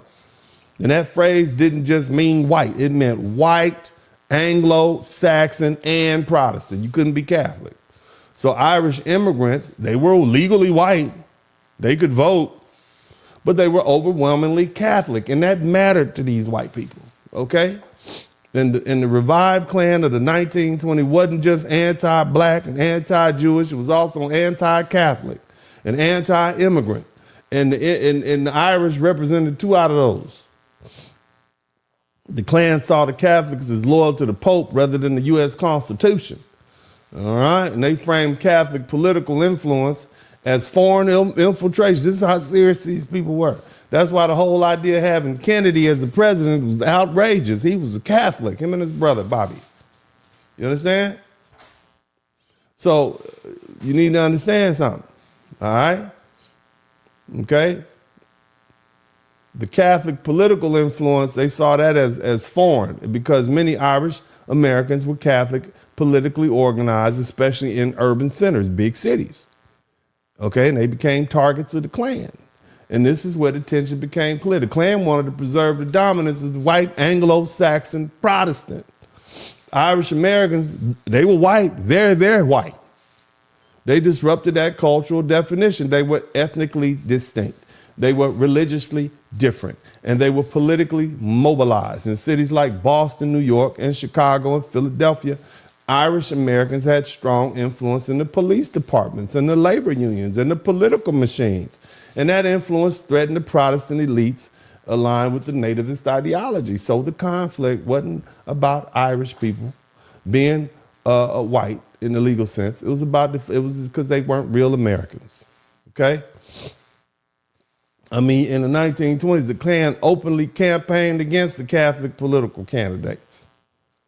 You understand? In places like Indiana, and the Klan grew enormously powerful, and they openly targeted Catholic communities. I mean, they were doing all kinds of stuff to them people, man. You understand? This is why the Catholics say they were oppressed, because the Klan was treating them like they were some N-words. Are y'all following me? Y'all listening? Now, of course, over time, the Irish Americans became fully integrated in the mainstream white political identity. And as ethnic boundaries softened and the definition of whiteness expanded, the Irish were absorbed into the broader white majority. And so by the 20th century, the Irish identity was no longer seen as fundamentally foreign in the same way it had been earlier. And so the historical conflict with the KKK reflects something specific, a period when whiteness was narrower and more tightly defined around Protestant Anglo-Saxon identity. You see? Again, Irish Americans were legally white but culturally suspect in the eyes of these white folk. You understand? These so-called Protestants. All of them. It's devilish to me. I mean, you can't be part of the Ku Klux Klan and hurting people and call yourself a Christian. Now, again, just to lay it down, the Irish were never placed in the same racial category as black folk. They were never barred from citizenship. They were never enslaved. They were targeted by anti-Catholic Ku Klux Klan rhetoric. Shout out to C. Marshall 504. We 2 hours in and we got 4 super chats. That is not amazing, but let's keep working. Let me keep on working. Maybe somebody will learn something later. But again, this was about who was a real American and who wasn't. Think about that. See, what began as exclusion based on religion gradually gave way to full inclusion under the umbrella of whiteness. And that shift reinforces a broader a theme in this entire discussion. Whiteness has historically been elastic. It has narrowed and expanded. It is included and it is excluded. It has changed depending on who held the power. And the Irish KKK conflict is one example of that elasticity. You understand? But the thing is, remember, under U.S. law, Irish immigrants were classified as white. They were eligible for citizenship. They could vote. They were not barred from naturalization the way Asians were. They didn't need a 14th Amendment like we did. You understand? Just to become citizens after being here all these hundreds of years, they still make us, terrible. They weren't enslaved. They weren't placed in a permanent racial caste system like Black Americans. So while social discrimination existed, it wasn't codified. You understand? And that not white claim makes sense socially, but it doesn't hold up legally. Now, the Irish Americans forgot their oppression. They invoke past discrimination. Oh, we were enslaved too. My grandfather was treated horribly. They do that when it's convenient, especially when we talk about race debates. But they downplay it when conversation turn to their anti-Black racism. See, Irish Americans are fully integrated into the American whiteness. They no longer face systematic barriers based on their Irish ancestry. And Irish functions, their Irishness function as an ethnic identity. They got the holidays, St. Patrick's Day is referenced culturally, but it isn't a marginalized racial group. At this point, Irish Americans aren't really Irish, though, are they? When people in Ireland say this, they usually aren't trying to deny ancestry. What they're pointing out is cultural difference. Irish Americans grew up in America. They speak with an American accent. They participate in American politics, and they experience American social realities. And from the perspective of someone living in Dublin or Cork, that's not the same thing as the Irish in the national sense. Irish Americans, they romanticize the island just like the Mexicans that never go to Mexico romanticize Mexico. They see the green beer and the St. Patrick's Day parade and all the nostalgic stories about famine and rebellion, but that doesn't match modern Irish political or social life. The Irish in Ireland, Irish is a nationality tied to citizenship or geography or lived experience. So when someone born in Chicago says I'm Irish, you sound stupid. Okay? In Europe, identity is nationality based. If you're born and raised in Ireland, you're Irish. If you're in the United States, the identity is ancestry based. Americans commonly say I'm Italian, I'm Polish, I'm Irish to describe heritage, not citizenship. So when Americans say I'm Irish, they mean lineage. When Irish people hear it, they hear it nationality. And the conflict is less about race and more about two different identity frameworks. Now, something noteworthy is that there's a significant number of Black Americans who have these Irish surnames. Have we not heard Riley, Murphy, Kelly, McDonald? Heard a whole bunch of these names. I got some more somewhere around here. But have y'all not heard these names? And the observation sparks curiosity about whether there was a special relationship between the Irish immigrants and the Black immigrants. It is true that there was intermarriage. It is true. There is some biological ancestry. Many of you all can take a test and you will notice that there's a lot of Irishness going on in your heritage, a lot of Irishness popping off in your bloodline. It's just what it is. I'm not gonna run away from it. Okay, it is there. You can look at it for yourself. Okay, it is what it is. They are there. All right. Now, the thing is, in cities like New Orleans, in parts of the Northeast, right? Irish and Black people, communities, they lived in proximity. They lived next to each other. Over there, they was hopping the fence, apparently. It was over there, somebody was doing something. Somebody was getting busy with somebody. They should, racial codes be damned. Somebody was doing something that they shouldn't have been doing, okay, according to the law at the time, okay? Places like 19th century, New York, particularly in neighborhoods like the 5 Points, okay? The poor Irish immigrants and the free black residents lived in crowded, low-cost housing districts. Shout out to Mark the Freelancer.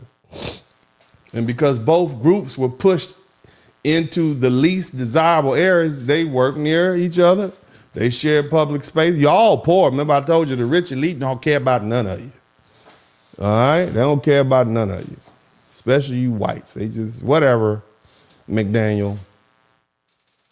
But nevertheless, they exchanged cultural influences and a few other things, apparently, especially music and dance and traditions. Did y'all see the movie Sinners? Why didn't he use the Samoans to be the vampires? Why do you think the brother used the Irish?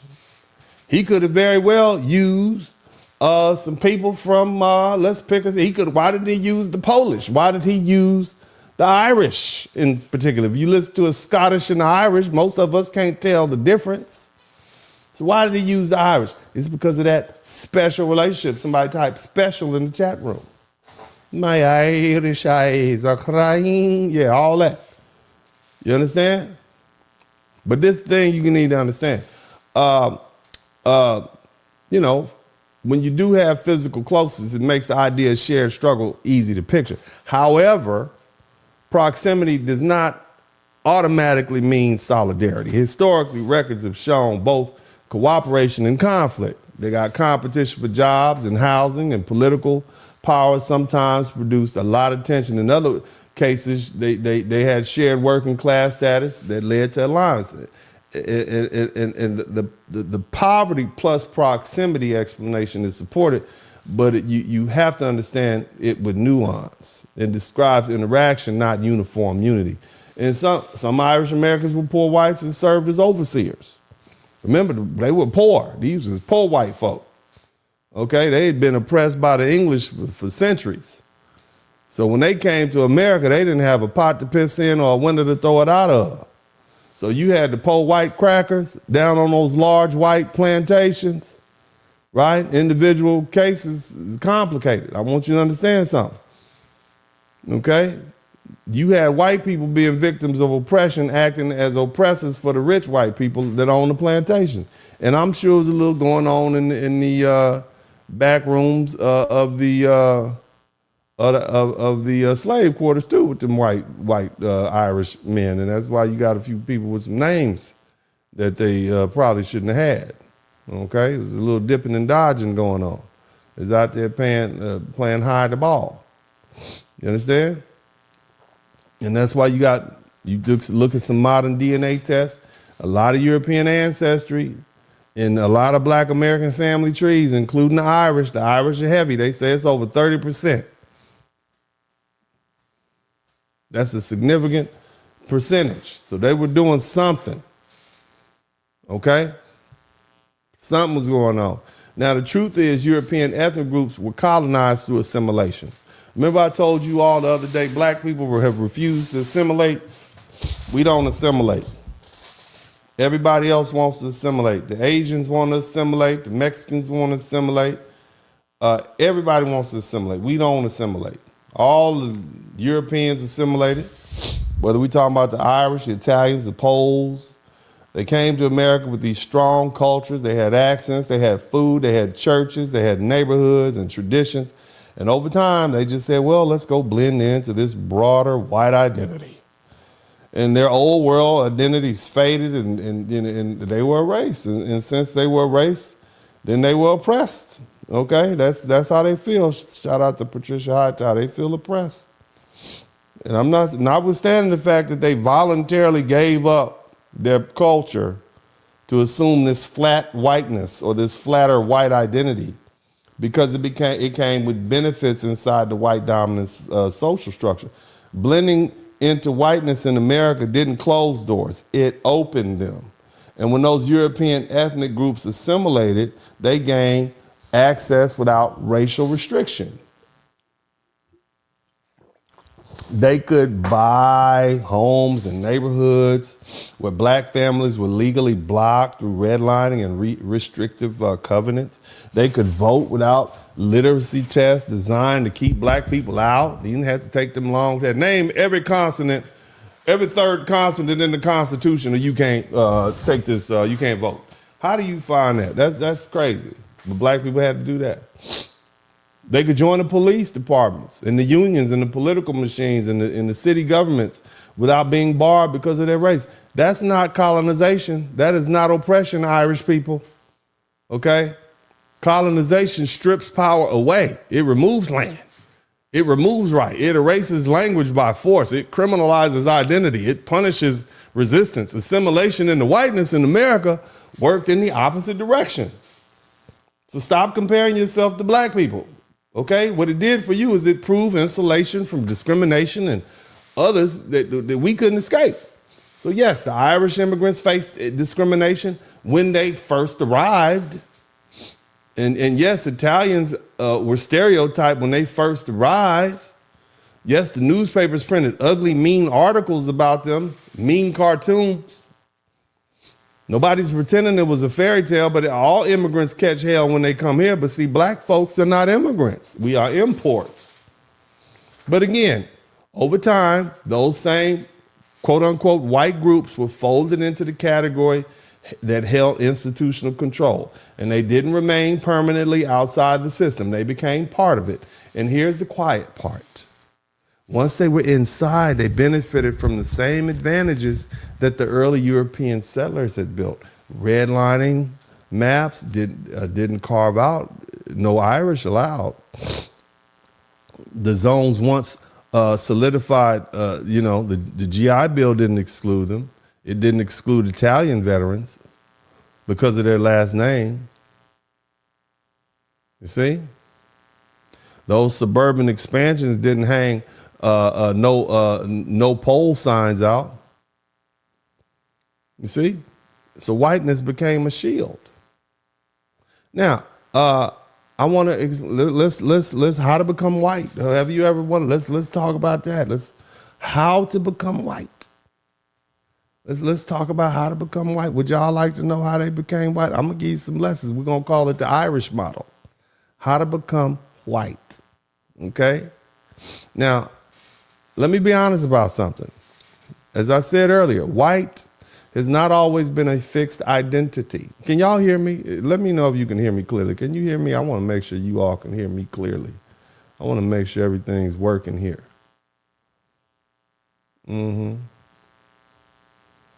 Hit the number 1 button if you can hear me clearly. Hit the number 1 button if you can hear me clearly.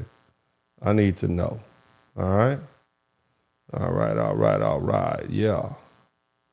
All right. Okay. Let's move on. How to become white. Let's talk about the Irish model. So, as I said, the early American law used the phrase free white persons to decide who could become a citizen and who could have rights. And that line, it mattered. Racial slavery, it hardened and divided between black and white over time, and tensions between European groups and Irish, Italian, Germans, Poles. It became less important than their racial wall they built to protect themselves around what we call foundational black Americans. You understand what I'm saying? And whiteness became a legal shield. It gave them rights, protections, it gave them access. And now here's where the debate begins, because see, a lot of scholars say that this, I'm going to say it like this. The Irish were issued their white card, their irrevocable white card, openly after they began oppressing black Americans, okay? So whiteness expanded to include groups that were once seen as outsiders, and the Irish became white by aligning themselves against black Americans. Look at the record. Irish immigrants, they competed directly with free black laborers in northern cities. Tammany Hall. They opposed black civil rights heavily. Irish Americans were heavily represented in the police departments. Sergeant O'Malley, right? Captain McDonald. There was a riot in 1863. They called it the New York City draft riots. The Irish mobs, they violently attacked black residents. You know why? Because the North was trying to draft these people to come down and fight the Civil War. And them Irish boys said, we don't want to have nothing to do. We don't want to fight and die. But then we didn't come over here from Ireland to fight and die in the Civil War to free some N-words. Huh? We didn't come up here to do that. And so they literally fought against the police. They call them the draft riots.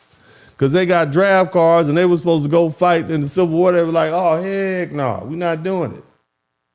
So they literally fought and started attacking black people because they were getting drafted into Uncle Sam's army and didn't like it. Isn't that something?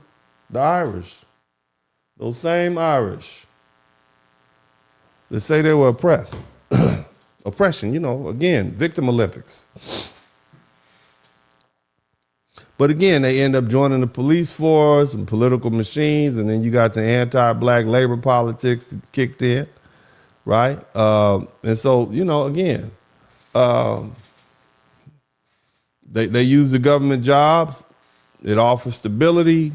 It got them in the police force. It got them in the fire department and in other municipal offices. And these jobs, they gave steady pay. They gave pensions. They gave political protection status.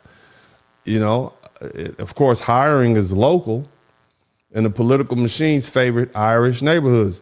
You didn't need elite credentials. You needed a connection and some loyalty. And so the Irish Americans took those jobs, and not because they were aspiring to be white.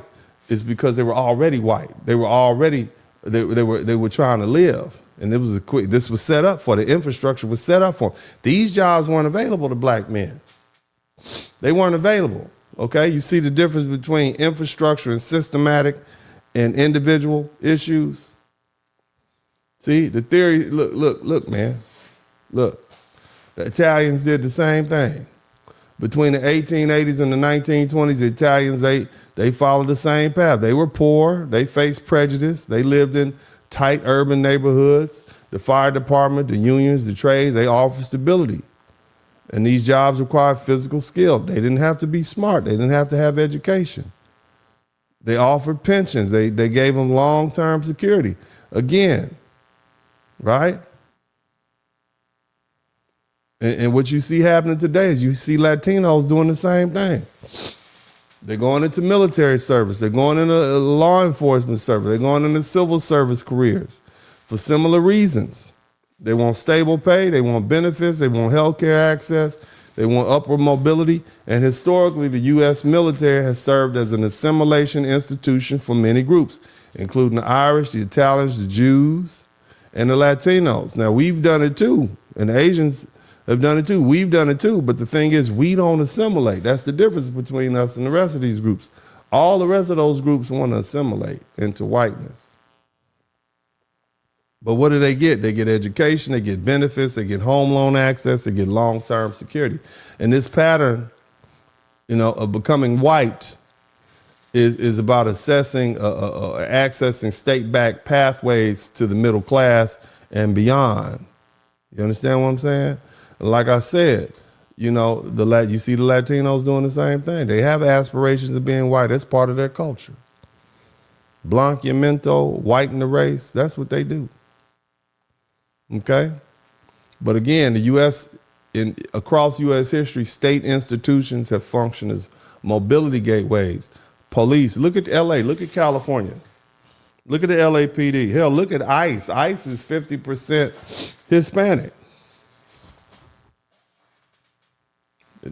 Low education, all you need to do is be physically fit. You can get a job, keep a job, get to the middle class, send your kids to college. They end up being doctors, lawyers, etc., engineers, and you work your way up. You understand what I'm saying? And just in case you don't think the police, we know what the police department has done to black people. But I found this video. I thought it was interesting. You guys check this little video out. It speaks for itself. Listen to that. This is funny. While stand in solidarity with your community. You know what? Thanks, man. I stand in solidarity with your community. Hey, if you stop fucking with them, I'll let you be white.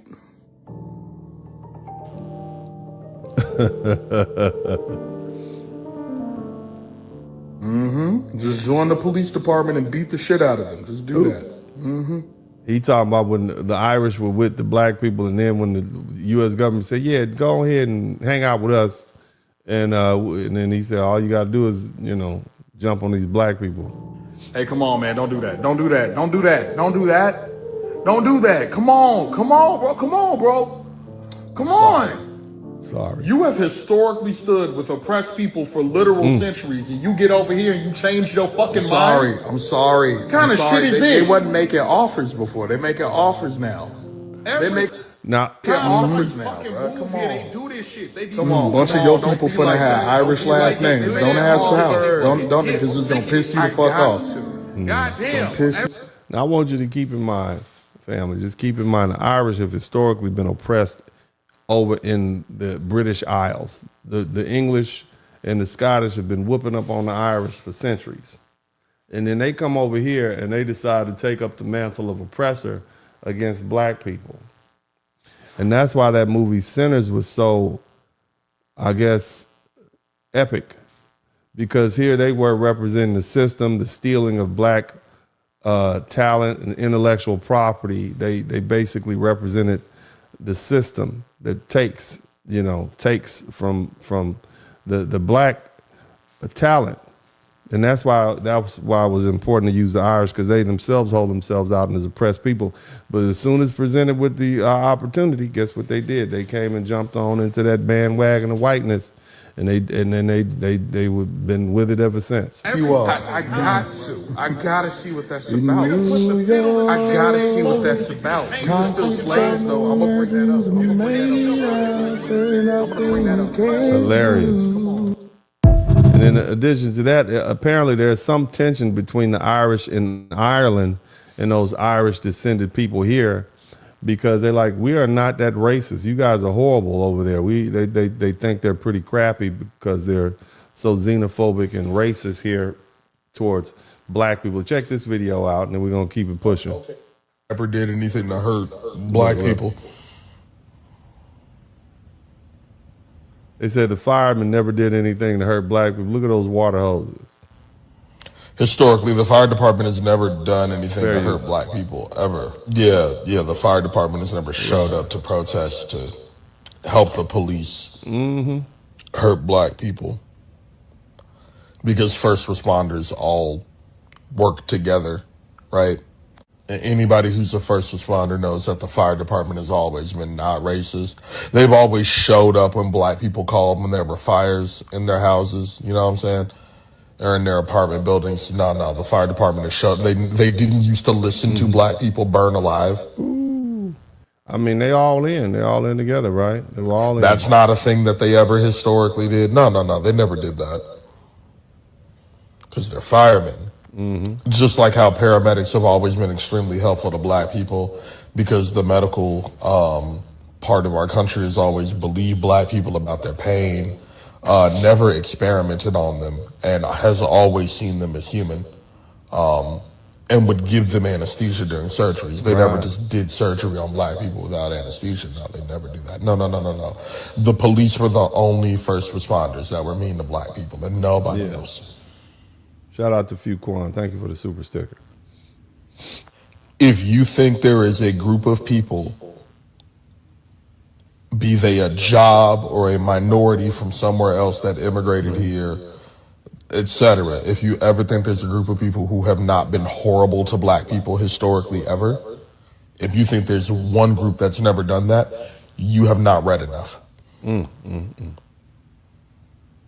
Point blank period, you have not read enough. Oh, the fire department. Okay, yeah, because the fire. All right. So you guys see, I mean, man, look, I got more work to do. I don't want to bore you guys. I know we're almost 2 hours and 30 minutes in. I want to try to get this wrapped up. I'd like to get it wrapped up before the 4th hour. Hopefully I would try to get it out of here before 3. If you guys are enjoying what I'm doing, you got to let me know. Let me know you're enjoying what I'm doing by Put I don't know, put B1 in the chat room. Put Black First in the chat room. B1 in the chat room if you're enjoying what I'm doing. If this is meaningful to you and you appreciate this work, the time that I put in breaking these things down and speaking to you, especially during Black History Month, when they've basically taken our real Black history away. Type B1 in the chat room so I need my appreciation. Give me my flowers while I'm here.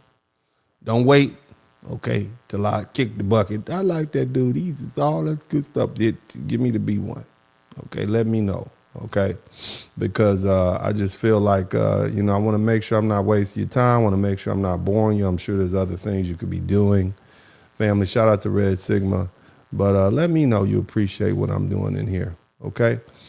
Thank you guys. I appreciate that. So let's continue. I'll try to move it along. I don't want to hold you up here all evening. But I want to kind of hit on some of these things because we're generally speaking about winning, and you got these white folk playing Black Victimhood Olympics. They getting the gold medal for complaining. I've never heard so many white people complaining. Okay, but historically, you have had white people complain. The Irish complain, and the Polish complain, and the Italians complain, and my thing is like, what are y'all complaining about? You got what you wanted. You assimilate into whiteness, but let's move to the next pillar. Okay, this whole thing about we built this country with hard work, and it's said with so much pride, and sometimes they even said defensively, we built this country, and sometimes it's said in a way that shuts down the conversation completely. Now, hard work absolutely built this country, and no serious person denies that. The problem isn't the word work. The problem is what gets left out of the story. And because when people say we built this country, the picture they paint is simple. Immigrants, okay, arrive when nothing worked, That's what they're saying. They said they worked day and night and saved their money and bought a house in the suburbs and built businesses and passed wealth down through their children. They had you believe that story. That's the clean version. But history isn't that clean. We all know that Black Americans, the descendants of slaves, built this country. But here's the thing. I want to go more specific. I want to talk with you about the wealth. Let's talk about the Homestead Act. Let's talk about the Homestead Act. I know you've heard of the Homestead Act, but do you really know about the Homestead Act? Do you understand what was happening? Because I want to kind of put it in a way that you can really conceptualize what's going on. Because I don't think I've ever heard anybody really just lay it down where the cows can eat it. All right, so here's what happened. Okay, the Homestead Act, 1862, was signed into law by President Abraham Free All the Slaves Lincoln. Okay, he signed it on May 20th, 1862. He gave away millions of acres of Western land, 160 acres at a time. Boom. 160 acres at a time for a small fee of about $10 to $18. That wasn't a lot of money even back then per acre. Now, the land was taken largely from these indigenous nations and opened to settlement during the Civil War. This was, so you think about that. You fight in the South, and in order to get them folk out of the South, hey, go on over here and take some of this land in some of these free states. And again, the goal was political and economic. Encourage westward expansion, strengthen the Union loyalty. Look, we giving you free land. Populate the frontier with small farmers, stimulate agricultural production. If a person lived on the land and improved it for 5 years, it's all yours. On paper, the law didn't mention race. In practice, it overwhelmingly benefited white folk. See, between 1862 and 1934, the federal government distributed 270 million acres under the Homestead Act. That's nearly 10% of the U.S. land. And to understand how massive 270 million acres is, okay, that's basically, shout out to Canary Valley. I appreciate everybody shooting them super chats. Thank you so much. I see y'all. I'm going to make sure I acknowledge everybody. But I want to try to get through this. But let me get back to what I'm saying before I lose my train of thought. So 270 million acres, that's about 421,875 square miles. That's larger than the entire state of Texas. Okay, Texas is 268,000 square miles. Okay, and it's nearly the size of Texas and California together. This was not symbolic land. It was farmland, it was ranch land, it was timberland, it was wealth-producing property. Okay, while Black Americans were legally eligible after the Civil War, especially during Reconstruction, access on paper didn't mean access in reality. See, in the South, Black families face organized terror. Yeah, you can get that land if you want to. You see? Groups like the KKK, they basically had economic retaliation that's what they did. They would go in there and they would run you off that property. You understand? They withheld information. The banks wouldn't give you loans. They refused to process the claims. Some Black homesteaders who did attempt to file claims were threatened off their land or targeted through fraud and legal manipulation. Many of them had just got out of slavery. They didn't have any money. They didn't have any tools. They didn't have any protection from these local authorities. The sheriff was the bad guy. You see, who sided with the white settlers. So while the law appeared neutral, the benefits flowed overwhelmingly to white families who could safely travel west and file claims and improve land and pass property down to their children. Land is leverage. Leverage is wealth. And wealth meant generational stability. We know what we're going to be. We're going to be here. We've been here for 300 years. We've been here for 200 years. That's what they did. On a scale comparable to giving away Texas and California, that's a lot. You see? In the meantime, I need you to understand something, how insidious this was. You're a Black person and your family can trace their lineage back to 1619. They won't let you get the land. They running you off the land. Meanwhile, you got immigrants who come here from Ireland and Germany and Scandinavia. They just got off the boat. They fill out a form and they can claim land and build farms and pass property down to their children. And you helped build this country and these folk just got here. You understand what I'm saying? And so what's the long-term result of that? You got one group being bolstered up, shout out to Fuquan, one group being bolstered up, free land. That's not just a nice bonus. That becomes wealth, that becomes inheritance, and inheritance becomes stability, and stability becomes generational advantage. See, this is not something you can outwork. This isn't just a work harder solution. This is policy. And then there's slavery. And we can't skip over that part because it's uncomfortable. We can't do that. American economy didn't just include slavery. It was fueled by it. Cotton exports, tobacco, plantation, agriculture, financial markets. All of this was tied to slave labor. These weren't side hustles. This was a central financial business in America before we diversified. Okay? So when these people say immigrants built this country, the honest response is built with whose labor and who benefited. And again, that's policy. Now I want to talk to you else about something else, okay? I gave y'all the Homestead Act. It's on you to study the rest of it, but that's the gist of it. Let's talk about the New Deal. You guys have heard this New Deal. You probably sleep in history class when they was talking about it. I certainly remember it, but I was like, who cares? It's a New Deal. I'm trying to get a C+ in this class and ease on out of here. Okay, the New Deal. Okay, let's fast forward to the 1930s. We left the Civil War, 1863. We're gonna fast forward to the New Deal. We're in the middle of the Great Depression. The banks has collapsed. Unemployment is off the rocket. It's off the chain. So you have Franklin D. Roosevelt. He's elected 1932, and he says, you know what? I got a new deal.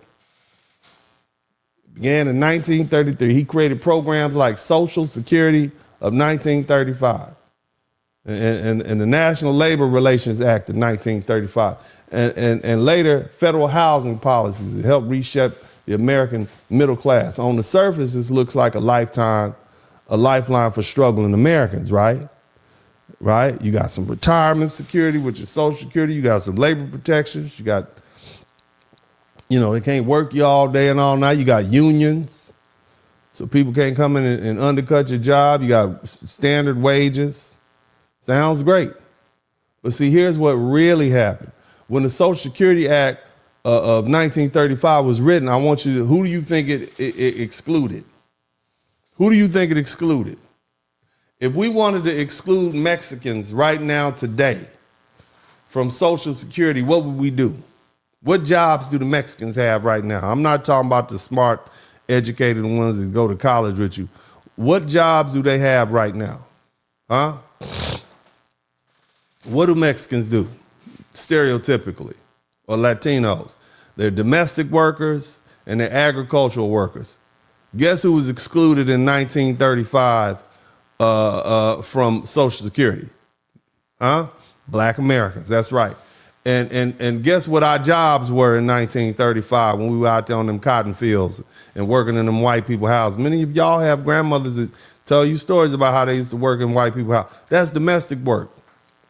Agricultural work was excluded. So who were they excluding? It wasn't white men out there picking cotton and working in people's houses, scrubbing floors. I'm sure it was some.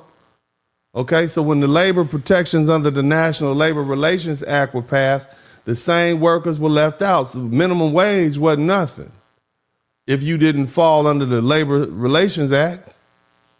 You couldn't get Social Security if you were out there picking cotton. There was no retirement from the cotton field.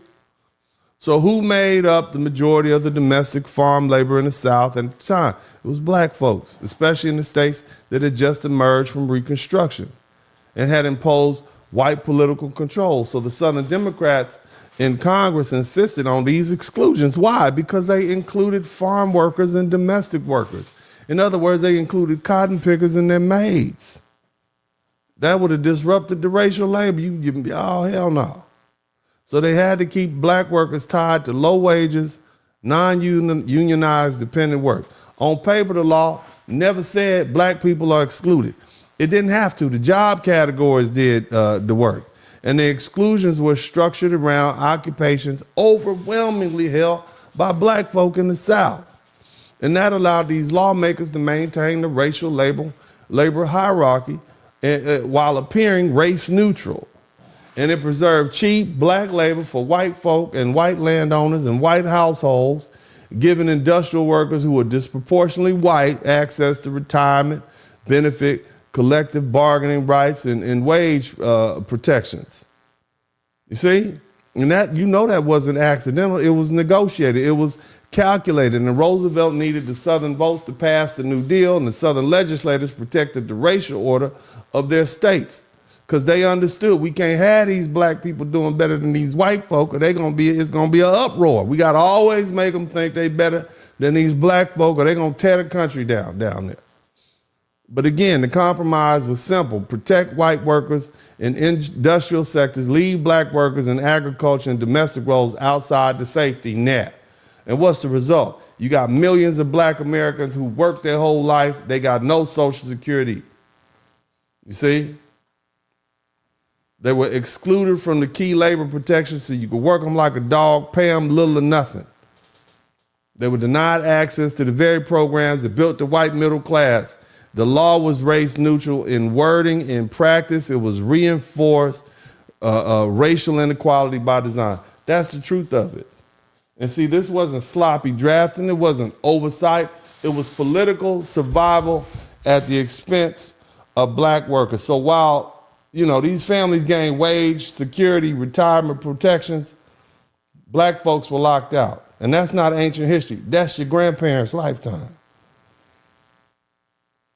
And once these structural realities come up, the response often becomes personal. Well, I didn't own slaves. You weren't in slavery. Have you ever heard that? I had a dude on the chat room tonight. Dennis, were you ever a slave?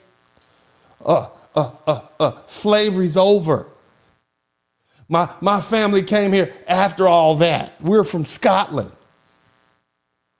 Why should I pay for something I didn't do? Notice just what happened. We moved from a discussion about systems to a discussion about an individual morality. We went from structural advantage doesn't require personal guilt. That's what we did. See? Structural advantage doesn't require personal guilt or culpability. It doesn't mean someone's granddaddy was evil. It means systems created uneven from the starting line.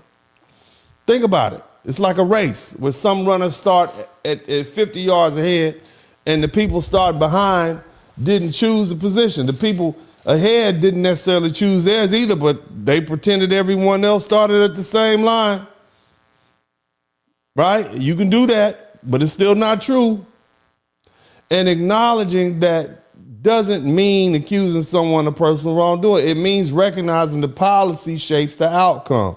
Let me run that back to you again. The policy shapes the outcome. And the merit myth feels good because it makes success entirely about character. My family, I made it. I made it. If you made it, you earned it. If you didn't, you just failed. Somebody type work hard in the chat room. And see, that story protects pride. It keeps things simple. It avoids messy conversations about history. But the simplicity isn't accuracy. When entire communities, and I'm talking about my people, were blocked from home loans, Social Security, they weren't protected from low wages. They couldn't get a home loan because of redlining. That wasn't laziness. When black veterans are denied equal access to the GI Bill after they fought in the same wars that the white folk fought in, and the white folks are lifted up and the black folks are left where they are, that's not about effort.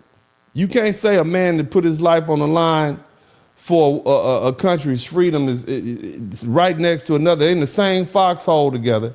But when he gets home, he gets the GI Bill, he gets these loan benefits, his educational benefits, and you get nothing. You got schools that were funded by property taxes in segregated neighborhoods. That wasn't about merit. Let me run that back to you again, because I want y'all, there's a lot of people out here who believe that segregation was about us sitting next to white folk. No, segregation was about they were taxing us at the same rate that they were taxing white folk, but then they would take our money from our homeowners and our people and the taxes we paid, and we buy things. They would take our money, put it in the kettle, the pot of money, and give the majority of it to white folk. So our schools were chronically underfunded because they would take our tax dollars from the black community and give it to the white folks community. And we were like, nah, our leaders were like, nah, we can't do that. If the only way we can get our money is we got to go sit up there, if the only way we can get the value for our tax dollars is we got to go sit up under these white folks, then that's what we're going to do. We're going to integrate. Then that's what they did. That's why they say separate is inherently unequal. Again, it was about structure. And here's the uncomfortable truth. Many white families benefited from these structures without consciously thinking about it. They just moved into the neighborhoods they were allowed to buy. They took jobs they were eligible for. They used programs that was available to them. I'm not saying that makes them villains, but it does make them complicit. And but pretending those advantages never existed, that doesn't make the conversation honest either. The merit myth. We pulled ourselves up by our bootstrap. It becomes a shield. It allows people to say we earned everything without asking. Okay, what conditions made that earning possible? How hard work matters. We understand that. Discipline matters. Family structure matters. Nobody's denying that. But access matters the most, because if you don't have access, none of that matters. And if a group of people are denied access because of the color of their skin, none of that matters. Doesn't matter how hard you work, you still can't get the house. And if one group had access to federally backed mortgages, and so the bank would give you more, the government's gonna back this, I got you, come on in. Yeah, come on, we get you. Come on, Mr. Higginbotham, we got you. Mr. Brown, you stay back, okay? We can't get a federally back loan. But again, that shapes generational wealth. If you own a house and you're not renting your whole life, you paid your house off 20 years ago, 30 years ago, it's built up equity, you pass away, that house can go to your family, your children. If you have an apartment, you have nothing. You got Social Security because you've been working your whole life and you paid into the system. Your wife gets that. She could take care of your children and your grandchildren. You got one group could accumulate land in the 1800s and another group legally couldn't. And that shapes economic trajectories. If one group's neighborhood gains investment while another's was redlined, that shapes opportunity. It's easier to say my grandfather worked hard than my grandfather worked hard within a system that favored him. White folk don't like to say that. The first statement feels heroic. The second statement is complicated. It's about understanding how policy created patterns. If we ignore those patterns, then every discussion about inequality turns into an argument about personal failure. And once everything becomes personal accountability, that disappears at the structural level. See, that's the trick. See, turn systematic history into individual accusation, and then you're the victim, right? Remember I talked to you earlier? Is it starting to come home? They get to get this victim language. You see? You're accusing them of something, so now they get to reject the accusation. It shuts the whole conversation down. But acknowledging structural advantage that white folk have, it doesn't require self-hatred. White folk, it don't require for you to hate you. It requires intellectual honesty. You can honor your ancestors and their hard work and still admit they operated within a system that gave them access others were denied. And until that record is faced honestly, the merit myth that you all keep trying to throw at us, we worked harder, we did it, you know, that's going to continue to function as a comfort story. It's just a story that protects your pride, but it clouds the reality.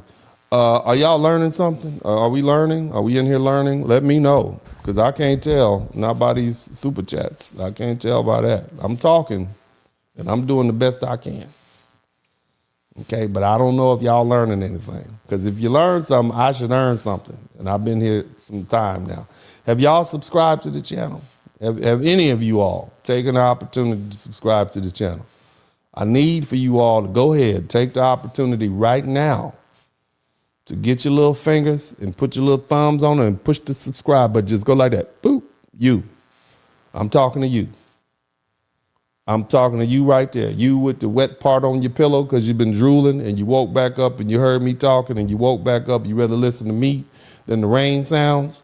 So I need you to go ahead and subscribe to the channel right now.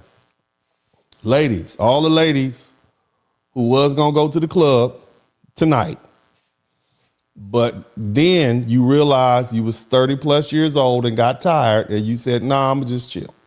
I need you to subscribe to the channel right now. I need you to go ahead and do it right now. Fellas, if you, okay, if you have nothing in your refrigerator right now worth eating, other than the leftover that you had brought home from the fast food restaurant or Uber Eats, I need you to subscribe to the channel right now, because you ain't got nothing else to do and you ain't got no money. Shout out to Fuquan. This is free. I'm asking you to do free stuff, okay? I'm not asking you to pay no money, okay? All my bonnet wearers, I know we got some bonnet wearers out there. If you have a bonnet, male or female, if you a man or a woman, bonnet. I'm gonna go ahead and throw wave caps in there. If you have a wave cap on or a bonnet, male or female, go ahead and subscribe to the channel. Go ahead and do that now. I need you to go ahead. All my bonnet wearers, I want all my blue bonnet wearers to go ahead. All my pink bonnet wearers, burgundy bonnets seem to be popular. Go ahead and subscribe to the channel right now. Go ahead, let's make that happen. This is free. This is not costing you anything. I need to get my subscriptions up, because there's some dudes in YouTube apparently they making $130,000, $140,000 a month. I'm like, damn, maybe I need to start talking about Corey Holcomb or something like that every day. I need to make me 40 or 50 videos a month about some of that mess going on, because this history stuff ain't popping. It ain't popping like that. It ain't.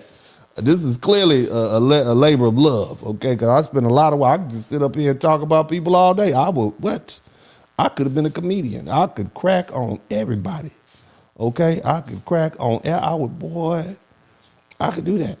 I can do that. So what I need y'all to do, okay, is subscribe to my channel right now. Make it easy on me. Make it easy on me, okay? Okay? All right, all you ladies, gentlemen who are listening, and others, whatever you may be, whatever you ascribe to be, they, them, him, her, it, I don't care. White supremacists, B1, I don't care. I need to get my scriptures up. I don't care who it is, okay? I don't care who it is, okay? Okay, I want all y'all to subscribe to my channel. This is a click. You're a click away. You're a click away. Now, I'm going to get ahead and get back to do what I'm doing. I'm going ahead and get back to doing what I'm doing. Have y'all subscribed yet with my 14 super chats? Woo! Sad. Sad. I am okay. Yeah, let's see. I'm looking for my subscriptions. I'm going to get back to work in a minute. As soon as y'all subscribe to my channel, you're going to have me down here. Oh, no, I'm going to need 11 more super chats. 11 more subscribers. Y'all, I got 94,089. I need 11 people to get me to 94,100. Now, I can wait here all night. I can sit here and rock in this chair and wait all night. I need 11 people to subscribe to the channel. Don't play with me. Have me in here losing my voice. Okay? I need 11 people to subscribe to the channel. Right now, I'm almost finished. But I ain't going to do nothing till 11 people. I need 10 people to subscribe to the channel. I need 10 people to subscribe to the channel. I ain't saying nothing until I'll sit here and drink out this jelly jar. I sure will. I need 10 people. Oh, no, we didn't. No, somebody didn't unsubscribe to the channel. Oh, y'all just ugly. I tell y'all I need 11 people, then I need 10, and one of y'all suckers done unsubscribe to the channel. Y'all are just ungrateful. Oh, no. Now we got 2 people.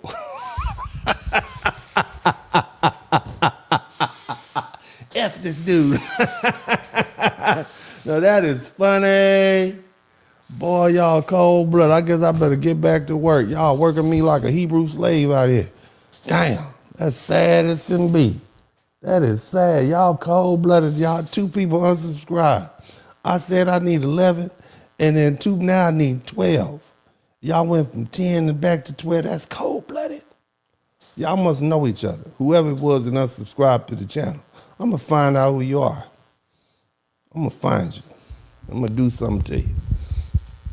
But anyway, since y'all gonna be rude, I guess I'll get back to the work. Anyway, let's go on here and talk about DEI. Disrespectful suckers. DEI stands for diversity, equity, and inclusion. Shoot, I don't even, boy. I ain't never talking to y'all again after today. But anyway, when these folk talk about DEI, somehow, it's like it's become the villain of the story, okay? A lot of white folk describe DEI like it's some kind of hostile takeover at the corporate event. They like it kicked in the door and stole somebody's lunch. Corporate leadership in America is still overwhelmingly white and male. Boardroom, CEO positions, major shareholders. The faces at the top haven't radically changed at all. The wealth concentration remains heavily skewed towards white and male. Political leadership, from the governors to the senators to the president, is still disproportionately white. You understand me? So where's this systematic exclusion? I want to understand that. But see, that's not what this is about. What's really happening, okay, is very subtle. Exclusivity is declining, okay? Exclusivity is declining. You understand? And for a long time, diversity wasn't expected. We need to be diverse. Everybody's supposed to be white up here. Hiring networks were built around people who looked alike. Same university, same club. I'm going to hire your son, you hire my nephew. They call it nepotism. You see? Same thing. They went to the same schools. They have same backgrounds. Nobody had to say it out loud. It just functioned that way. And when you're used to being the default candidate, any process that forces you to compete is a threat. Imagine you've always had a head start in a race, and not because you cheated, but because the track was designed that way for you. Now the rules change and everybody starts at the same line. You're like, hold on a minute, this ain't fair. They get to start right here on the same line with me. Oh no. You still have your skills, you still have your experience, but you don't have that head start. And that shift doesn't equal exclusion, it equals normalization. It's a fair shot. Now, emotionally, it feels like something was taken away from you because you can't get the head start your granddaddy got in the 1950s. That's what you're mad at. And that's why they want to go back to the 1950s before all these rights happen. And the discomfort isn't coming from being barred at the door, it's coming from no longer being automatically welcomed to the front of the line. You at the club and you mad, oh, I don't like these new people. Why? Because you got to wait in the line with everybody else. Yeah, I used to be able to skip the line. Hey, but damn, you still going to get in? You know, pay more. I shouldn't have to pay more. I used to be able to get it where it used to be. His life never was, cuz. Shout out to Beaver's big brotherly Wally. So again, you know, when priority feels natural, its removal feels unfair. If you used to, like you ladies, some of you ladies used to go to the club and you cute, you was 20 years old, 21 years old, you wore a size 6 dress, you look good, you got that little $4 dress from, what is that place they used to go to, 21 Forever or Forever 21, you look great. With your little cheap heels from, you know, wearing a friend's clothes, and all y'all had to do was show up. They put you in. Come on, baby, come on to the front. All you ladies, come on to the front. The bouncers will let you in, give you a hug, look at your booty as you walk by. Now you're 30. Now you're 34. You out there with your jeans pulled up past your waist because you done had a baby, so you're trying to hide them stretch marks around your belly. Okay, now I don't mind them stretch marks. I like a woman with a little stretch mark. I like a little stretchity stretch. Okay, I like to see that little tiger stripes on the back. I know what it's about. You're a woman. Okay, you gonna have. I like that. But for the club, they ain't really looking for all that. You know what I'm saying? They need a more universal appeal. But you sitting out there in front of the club, you and your girlfriends with your little halter top and your coat on, your shoulders broad. You know what I'm saying? Because you a grown woman now. You know you be at the computer all day. You know, your booty done spread, your calves ain't quite popping like they used to. Your clothes look nice. You got all the fashionable stuff on. And you sitting there looking at the little young ladies with the Forever 21 knockoffs and the cheap shoes, and her whole outfit cost maybe $40. And you sitting on there with thousands of dollars, where you got the gold on and you ready to pop, and they won't even let you in. You see what I'm saying? Again, when priority feels natural, removal feels unfair. And so you've been removed from being a priority to get in the club. That's how white people feel, ladies. White men specifically feel just like an older lady trying to get in the club. That's how they feel. Okay, can you empathize with them? Okay, and so what do you blame? DEI becomes a scapegoat for every disappointment. They just don't have no class. This club has gone down. It's ratchet. Who's the manager? Is Dion still here? No, ma'am. He ain't worked here in 7 years. He has not been. That's how long he ain't been here in 7 years. Oh, okay. Y'all under new management. I remember when this club used to be called Aces. What y'all call it now? Oh, it's still the same club. It ain't even nothing all that. Ain't nobody up in there. Girl, let's go. Let's go to Waffle House. Let's go to Waffle House. And then you get mad at the men because they coming in there, they 45 with some fine young 20-something years old. Why y'all even going up in there? Y'all, you want them little girls? Y'all into them little young girls? Or why don't you get you a grown woman like that? See you at the house listening to me mad because you couldn't get in the club. They wasn't going to put you in the VIP section. Don't nobody want to invite you into the section no more. because you done aged out. Praise Moses. You done aged out. That's how white people feel. White men, that's how they feel right now. So they want to blame everybody else for their disappointment. You and the white men feel the same way. That's what's going on. Did y'all like that analogy? I liked it. I just thought it up right now. But anyway, again, I think it's humorous when you think about it, okay? Because most of these corporate diversity gains have benefited white women anyway. You understand? The white women. So the white man, this whole anti-white, they're against white people. This DEI is anti-white. Basically, instead of white men getting the job, white women get the job, and white men have a problem with the white women getting the job. They saying it's anti-white. No. Don't you dare, Brad. Don't you dare say that. Okay? Because Becky got a job. You know what I'm saying? Y'all are sister and brother. But, that's how they feel. But see, if you've always assumed that your success was purely individual, right, then any suggestion that systems played a role, it feels like an insult. You've never worried about being the only one in the room. And then watching rooms diversify makes you feel like you're being displaced, even if it's just a small percentage of people. You see? To you, inclusion is subtraction. Inviting other people into the building, you got to understand, that doesn't evict the ones who are already there.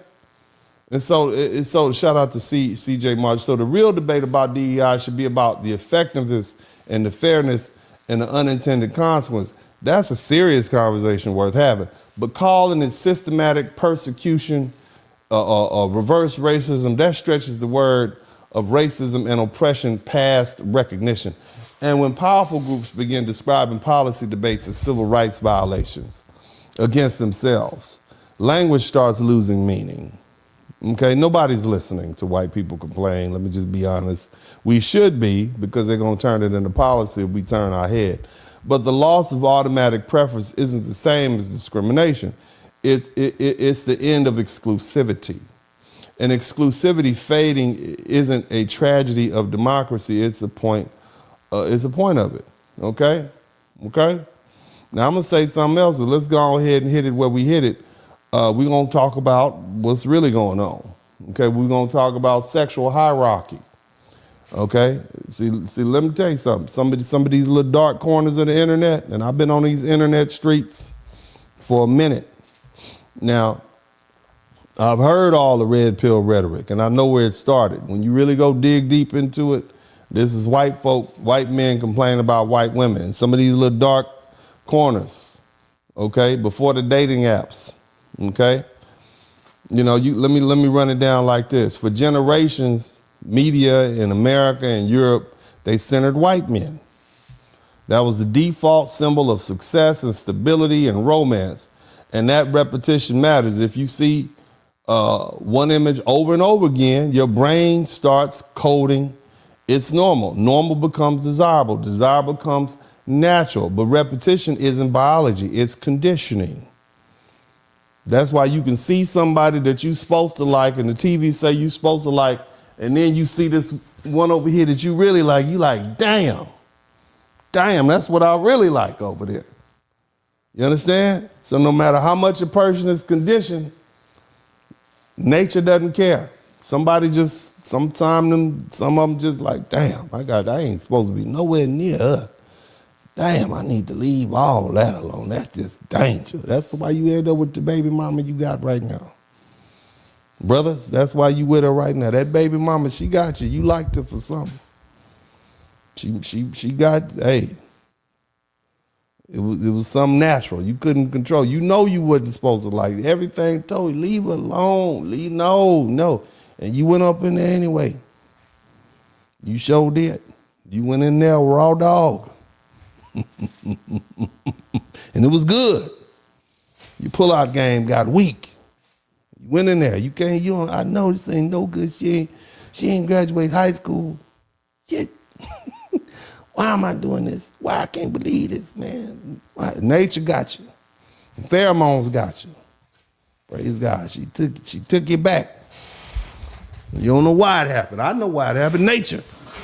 Half of us are here right now because of nature and a Marvin Gaye song. That's why we here, and some brown and probably some weed. Okay, it wasn't even strong weed. This is that backyard boogie that they was doing back in the 70s and 80s and 90s. And some Crown Royal and some Hennessy and some soul music. That's why you're here. Nature.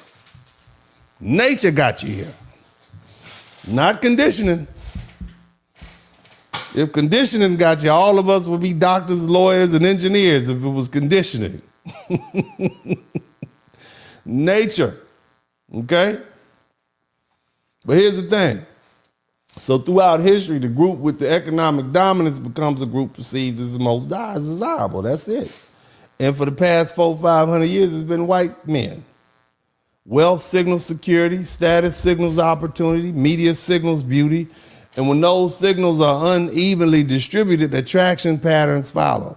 That doesn't mean one group is superior genetically at all. It means social hierarchy leaks into private life. And now what happens when the money and the power and the social status begin to change and shift away from white men who've traditionally held on to these status symbols and power? Well, you know what flows from that is that, you know, women of all ethnicities will go to resources of other men. And now you got white men forced to compete. That's why they always concerned with what's going on with this black man and this, you know, what he got going on down there.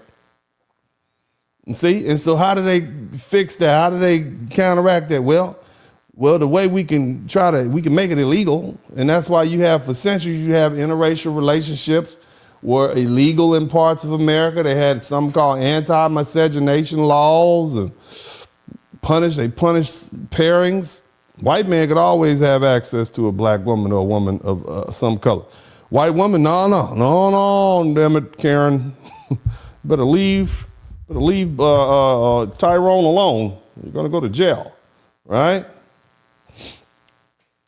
And the media reinforce these stereotypes about masculinity and danger, right? Danger of the black man. And those historical narratives, they don't just disappear overnight. They reshape perceptions long after the laws are gone. And so when someone says black men can't compete, they're skipping over centuries of messaging that framed them in a specific way. They're pretending attraction forms in a vacuum. It doesn't. Attraction influenced by exposure and narrative familiarity. You're seeing insecurity looking for confirmation. That's what you see. You're seeing their insecurity. You see it. And confirmation bias, when mixed with selective data, it looks very convincing, especially online. But convincing isn't preferences into racial doctrine, okay? In fact, it doesn't elevate the conversation, it shrinks it. So you see that also happening. They're mad because they not only are they having to compete for jobs, but they also have to compete with these other men of these other ethnicities. And they don't like that. There was a time in the 1950s, all this was illegal. If she didn't want a white man, she wasn't gonna have a man. And now they gotta compete, man. Now, if y'all learning something, y'all got to show me some love and show me you're learning something. Don't just sit up there and listen to me talk to y'all like this and burning out my candlestick. This is why I had to take nights off. If you learn something, show me your appreciation that you learned something by contributing to the Cash App, the Super Chat, and the Cash App. The Cash App, Super Chat, go ahead and hit it up. The Super Chat is running across the bottom of the line. I got a couple more things to say, then I'm going to read the Super Chats. And then I'm going to close this thing out. We're going to be here about another 10, 15 minutes. So take the time if you learned something. If you didn't learn anything, I'll just try harder next time. And generally, you know, I try to put a fence around what's going on in the world so folk can have some understanding, okay? And, you know, one thing that I also want to deal with is, like, you know, selective empathy, right? It's strange how that works or how it can. And let's put it, I'm gonna put some hard numbers to you guys, okay? The way in which they fuel, and you saw some of the videos, the way in which they fuel their false outrage against black people, every black person's on welfare. We've heard that before, okay? They would have you believe every white person is self-made. All that's fairy tales. Let's start with welfare, okay? SNAP, food stamps.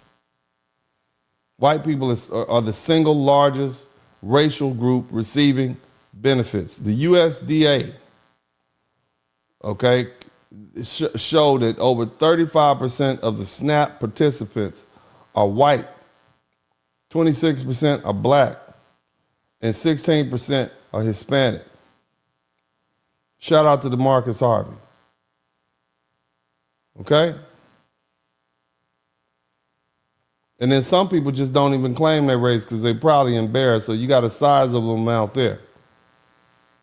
And then you had a Pew breakdown from 2023 that shows that non-Hispanic white adults, grown people, 44% of them receive SNAP benefits. 27% of black adults receive it. Now keep in mind, black folk been dealing with all these structural issues. There's supposed to be some issues that we dealing with, some poverty issues that we supposed to deal with. But white folk have had a 200-300 year head start. Now again, that doesn't mean white Americans are more dependent per person. It means in raw numbers, okay? Because we're not talking about, what do they call it, per capita. We talk about who's costing the most, and it's white people costing the most. And they receive the most benefits. They need a lot of help, okay? And here's the part people skip when they're doing moral sermons. Plenty of black Americans are doing fine financially. The Pew report says that over a third of black households, that's 37% of black people, that's damn near 40%, make $75,000 or more, okay? Including 25% earning $100,000 or more. Pew also finds that 47% of black adults were in the middle class by 2021. That's almost half of us. That's crazy numbers. That's not fringe. You understand? So the lazy storyline that black equals poor and dependent is false on its face, but it still gets used because it's convenient. It allows them to paint a picture. Shout out to Marcus Harvey. Now let's hit the family narrative, because this is where people get real loud and real sloppy. It's true that non-marital births are high among black women, but the 80% number gets thrown around like it's carved in stone when the CDC final birth data shows that 69.3% of births of black women were non-marital in 2023. And it's also true that 40% of all U.S. births were to unmarried women in 2023. Okay? And that's not some only black people phenomenon. With 47% of all U.S. births, okay? Now again, you remember when I showed you the little monkey, that they had a little monkey with the white people are trying to say, well, you know, it's not white people's fault. They're just patterning themselves after monkeys. These blacks are influencing us negatively, and that's why our children out here are having kids out of wedlock and doing all this crazy stuff. See how they they'll find another reason to blame black people because they can never accept responsibility. That's victimhood.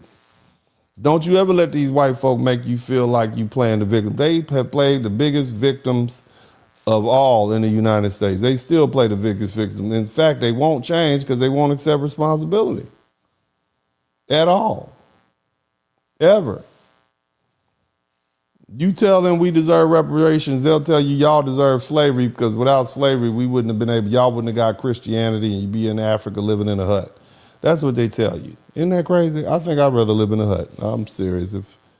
Instead of being over here, working for 400 years for free and dealing with this BS, I think I'd rather stay in my hut. I'll be fine in my hut. Do you hear me? My hut would be have me a flat screen TV. You understand me? I have all the zebra cakes that I could eat, man. I'd have a little garden in my hut, and I'd be free. I'd be enjoying the sun right now. I'd be walking through Ghana. Right now, I had like 6 baby mamas. You understand what I'm talking about? Smiling and happy with good teeth and low blood pressure. I'd be fine, okay? I'd rather live in a hut. Now, let's keep it pushing. The other stereotype, they say most black men don't have children. You see, and the thing we need to understand about that is, or they say black men don't take care of their children, okay? But That's not true because you had a 2015 report that said black men are the most involved fathers. You see? On top of that, we live with our children. Or we live with somebody else and their kids. Stepdaddy type stuff. You see? I want you to think about that. And another thing, this work ethic thing and crime is very selective.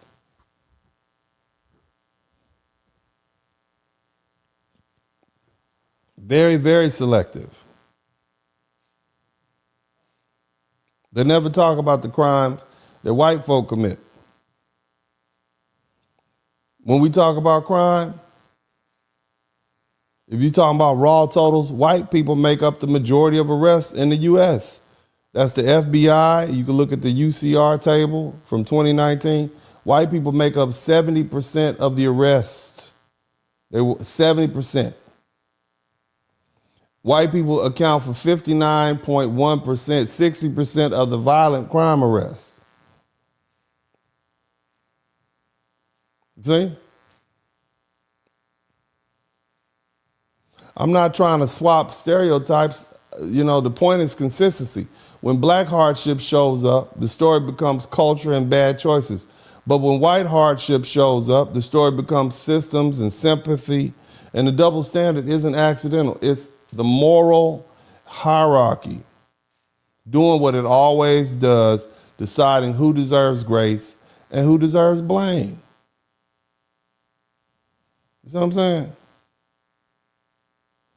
Now, I'm going to take the opportunity to read these super chats, and we only have 17, so it shouldn't take that long. Having spoken to you all for 3 hours and 15 minutes, I only have 17 people that have picked up what I put down. I'm sure I'm a terrible teacher, obviously. It's obvious that I'm terrible, because if I said, if you learn something, I should earn something, and only 17 of you all have learned something, and this is, how many people? We got 300-400 people. We had up to 600 people in this chat room, and only 7. That's sad. That's sad for me. I'm doing a horrible job. I need to do something else. I need a better hobby, because this is clearly not something I'm good at. Maybe I need to start speaking Chinese. Maybe I need to learn Mandarin.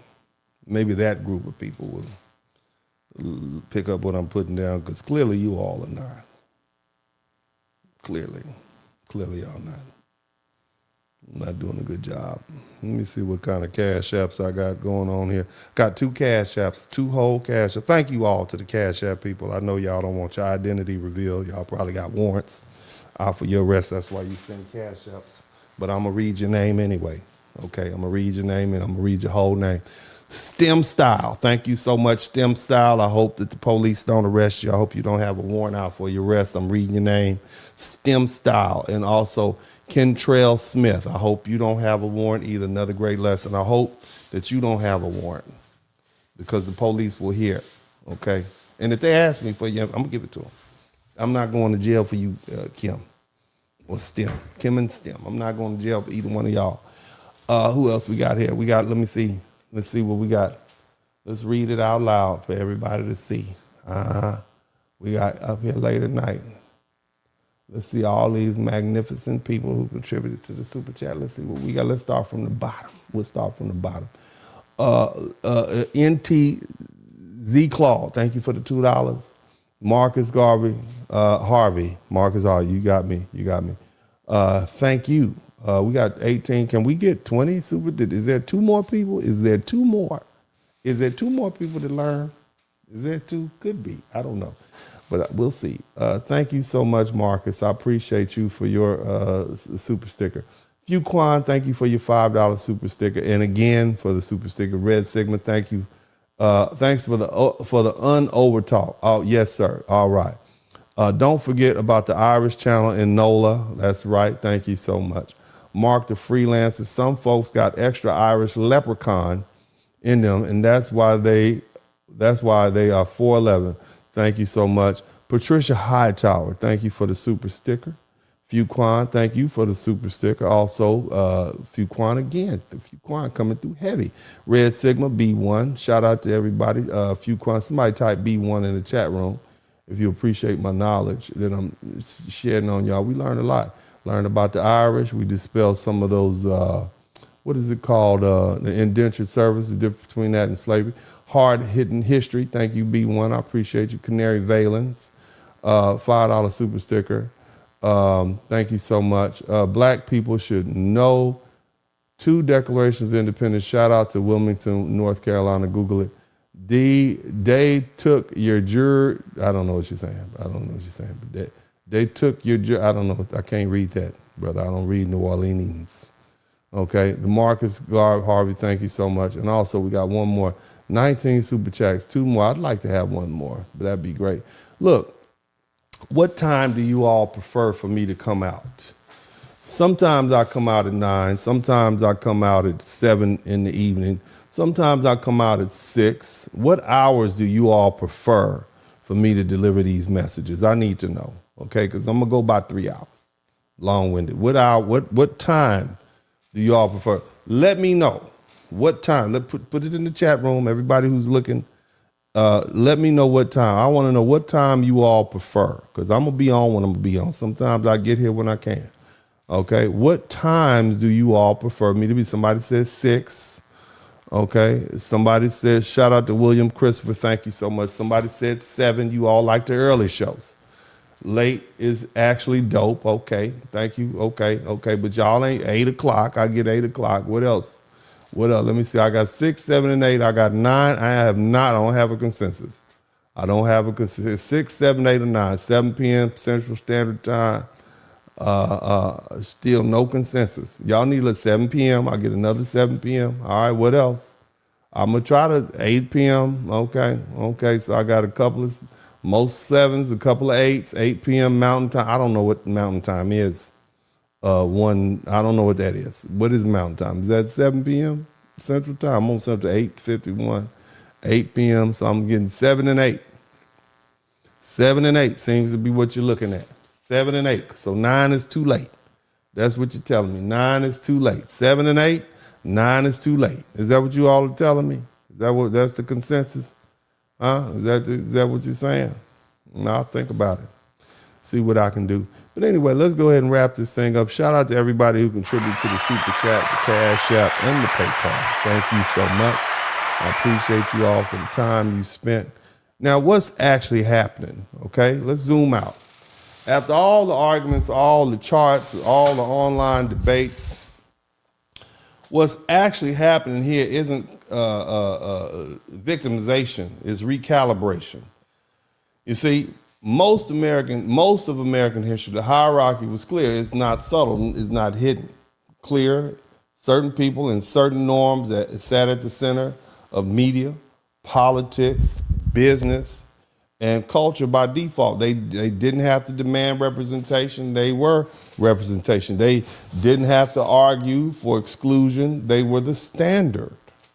And when you grow up inside of a system where your comfort is treated like common sense, you stop calling it power, you start calling it normal. So when the structure starts to shift slowly, unevenly, and perfectly, it doesn't register as equalization, it registers as theft. Somebody's stealing something from me, man. Taking my stuff, man. You want to go back to the 1950s. You see? It's like somebody cutting line. Like the world suddenly is unfair, but the reality is simply the line is just being made visible.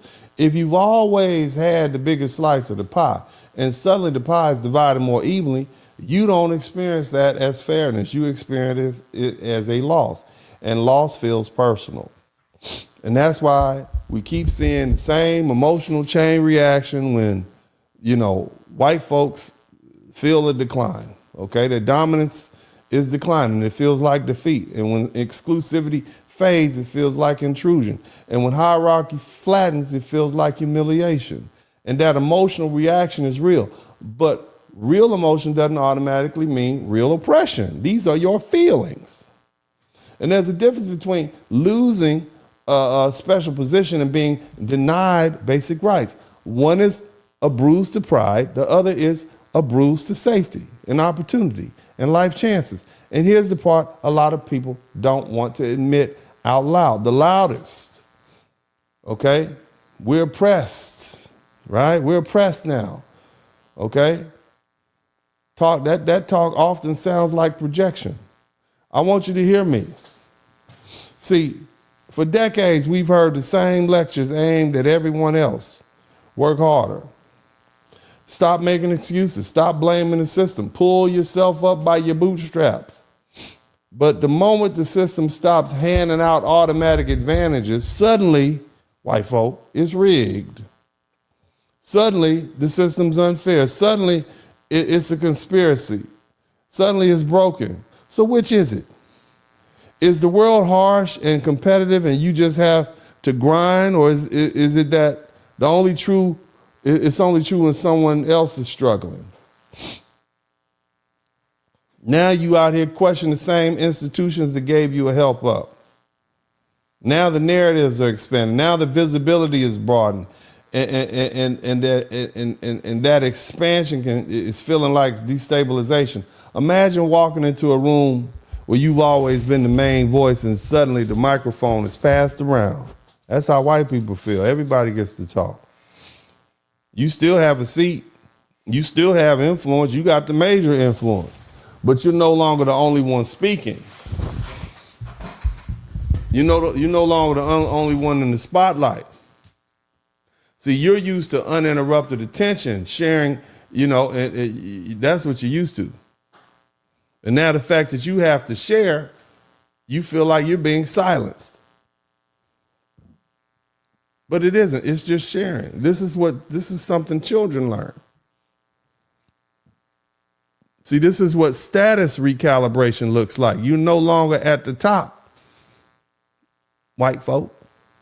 But a white woman, she seemed to be doing all right. I think she's going with whoever's available, but the white man is not on top anymore.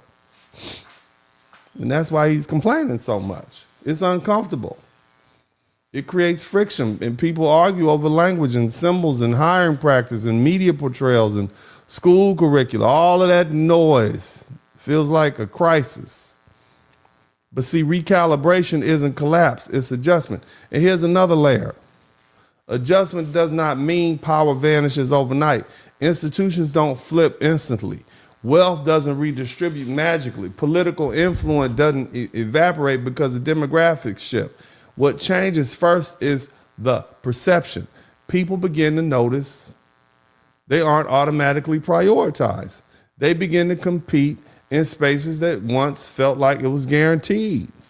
They begin to see stories and faces that weren't previously centered. Perception shifts before structure fully does. And perception can be intense. Humans are wired to detect status threats. This is how we maintain ourselves. And when people believe their group is losing standing, they react defensively, even if their material conditions remain strong. And that doesn't mean they're being evil. It means they're human. But understanding the psychology doesn't mean validating the conclusion. Feeling displaced isn't the same as being dispossessed. Feeling criticized isn't the same as being criminalized. Feeling challenged isn't the same as being structurally excluded. Status recalibration can bruise the pride. It can create resentment. It can fuel political movements, which is what you see going on right now. Somebody type MAGA in the chat room. Somebody type MAGA in the chat room. Somebody type MAGA or Make America Great Again in the chat room. Is this all starting to make sense? Are y'all starting to understand what's really going on now?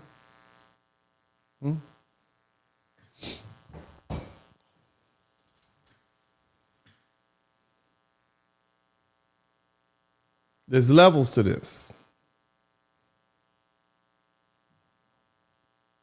One is emotional, the other is institutional. One is about identity, comfort, the other is about rights, resources, and safety.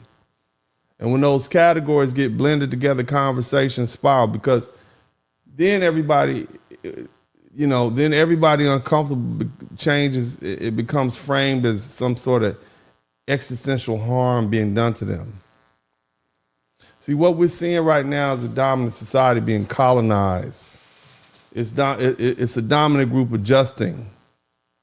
Okay, it's not colonization. It's not oppression. That's not what's going on. Are your rights being removed? Or is your exclusivity being reduced?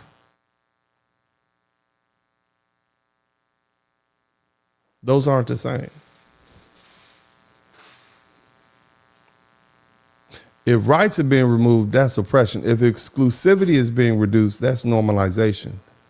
And right now, much of the anxiety we see isn't about rights. White people still have the rights. They got everything. I ran the numbers down. What's happening is exclusivity is fading. And that fading feels like humiliation. And humiliation isn't structural subjugation. It's the emotional cost of adjustment.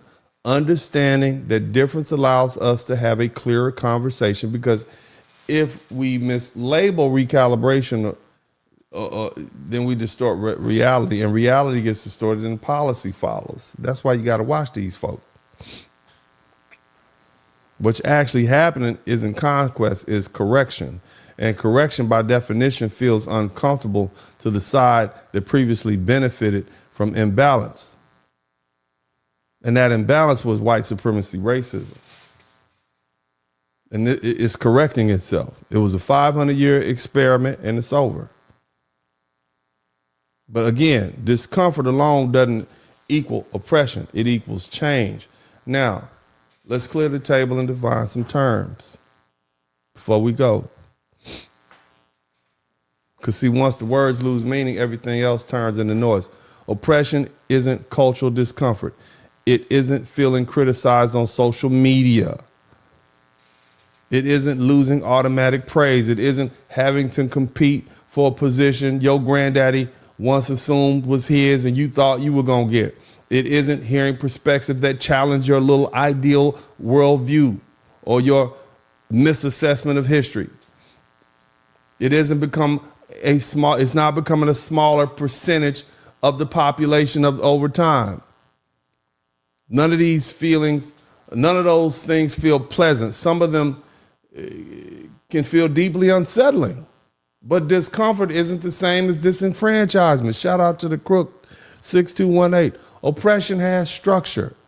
It shows up in law. It shows up in policy. It shows up in economic outcomes. It shows up in who the system protects and who it doesn't. Oppression is when your group is legally barred from opportunity.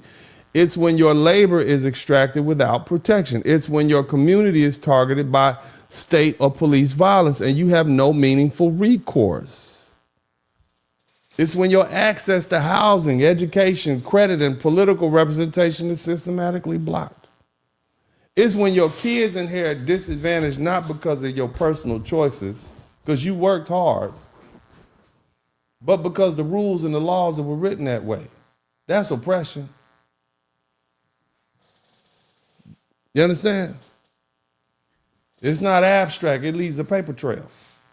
You can trace it through legislation. You can see it in court decisions. You can measure it in wealth gaps and incarceration rates and school funding and disparities and homeownership and oppression creates ceilings.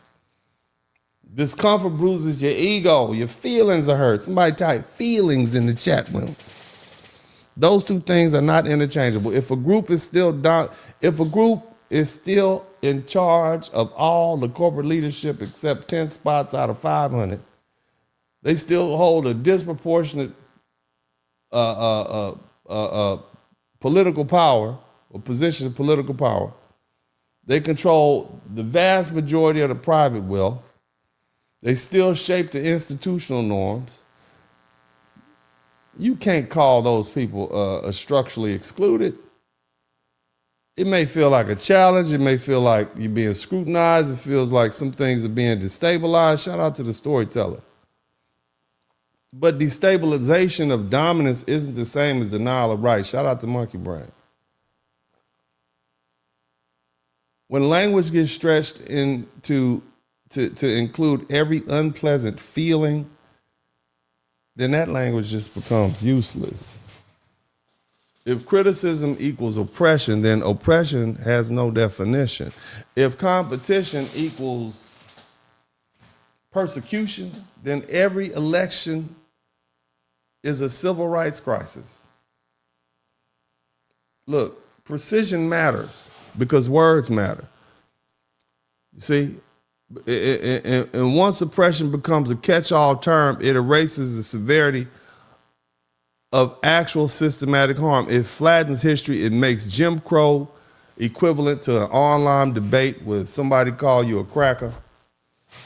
It makes segregation comparable to demographic change, because now you only, 50% of New York as opposed to 99%.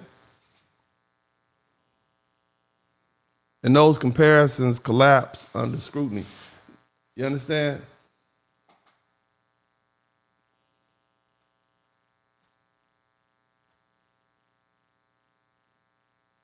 White folk don't have to justify how they feel to me. I get it. When the automatic position shifts, it feels unnatural, especially if it existed for generations like it has in this country. Y'all got all that free stuff. You thought you was gonna get the same deal your granddaddy got, or your great-granddaddy. But see, the problem is if something feels natural long enough, you stop noticing it. It becomes invisible. It becomes the air. So when the air changes, people gasp. That's what you see white people doing right now. Not because the oxygen is gone, but because the atmosphere feels unsimilar. And when dominance is felt like normalcy for centuries, removal feels like disorder. It feels like something essential has been disrupted, and it can feel like loss of identity, but loss of hierarchy isn't the same as oppression. Hierarchy says some groups are default and others are peripheral. Equality says no group is default. And that shift can feel dramatic if you've always been at the center. To them, sharing influence is erasure. Competition is persecution. Pluralism is conquest. That's how they feel.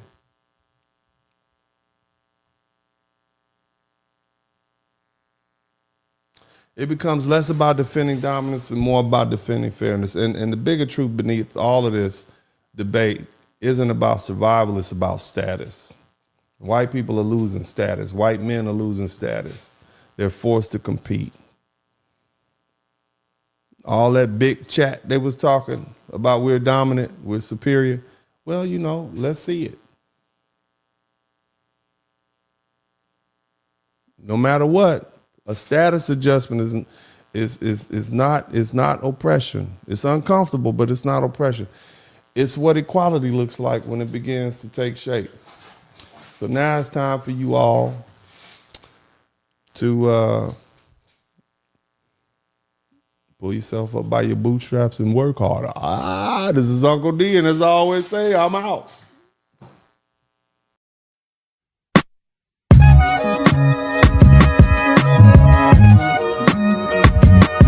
In the Spurling podcast, hit the like button, subscribe.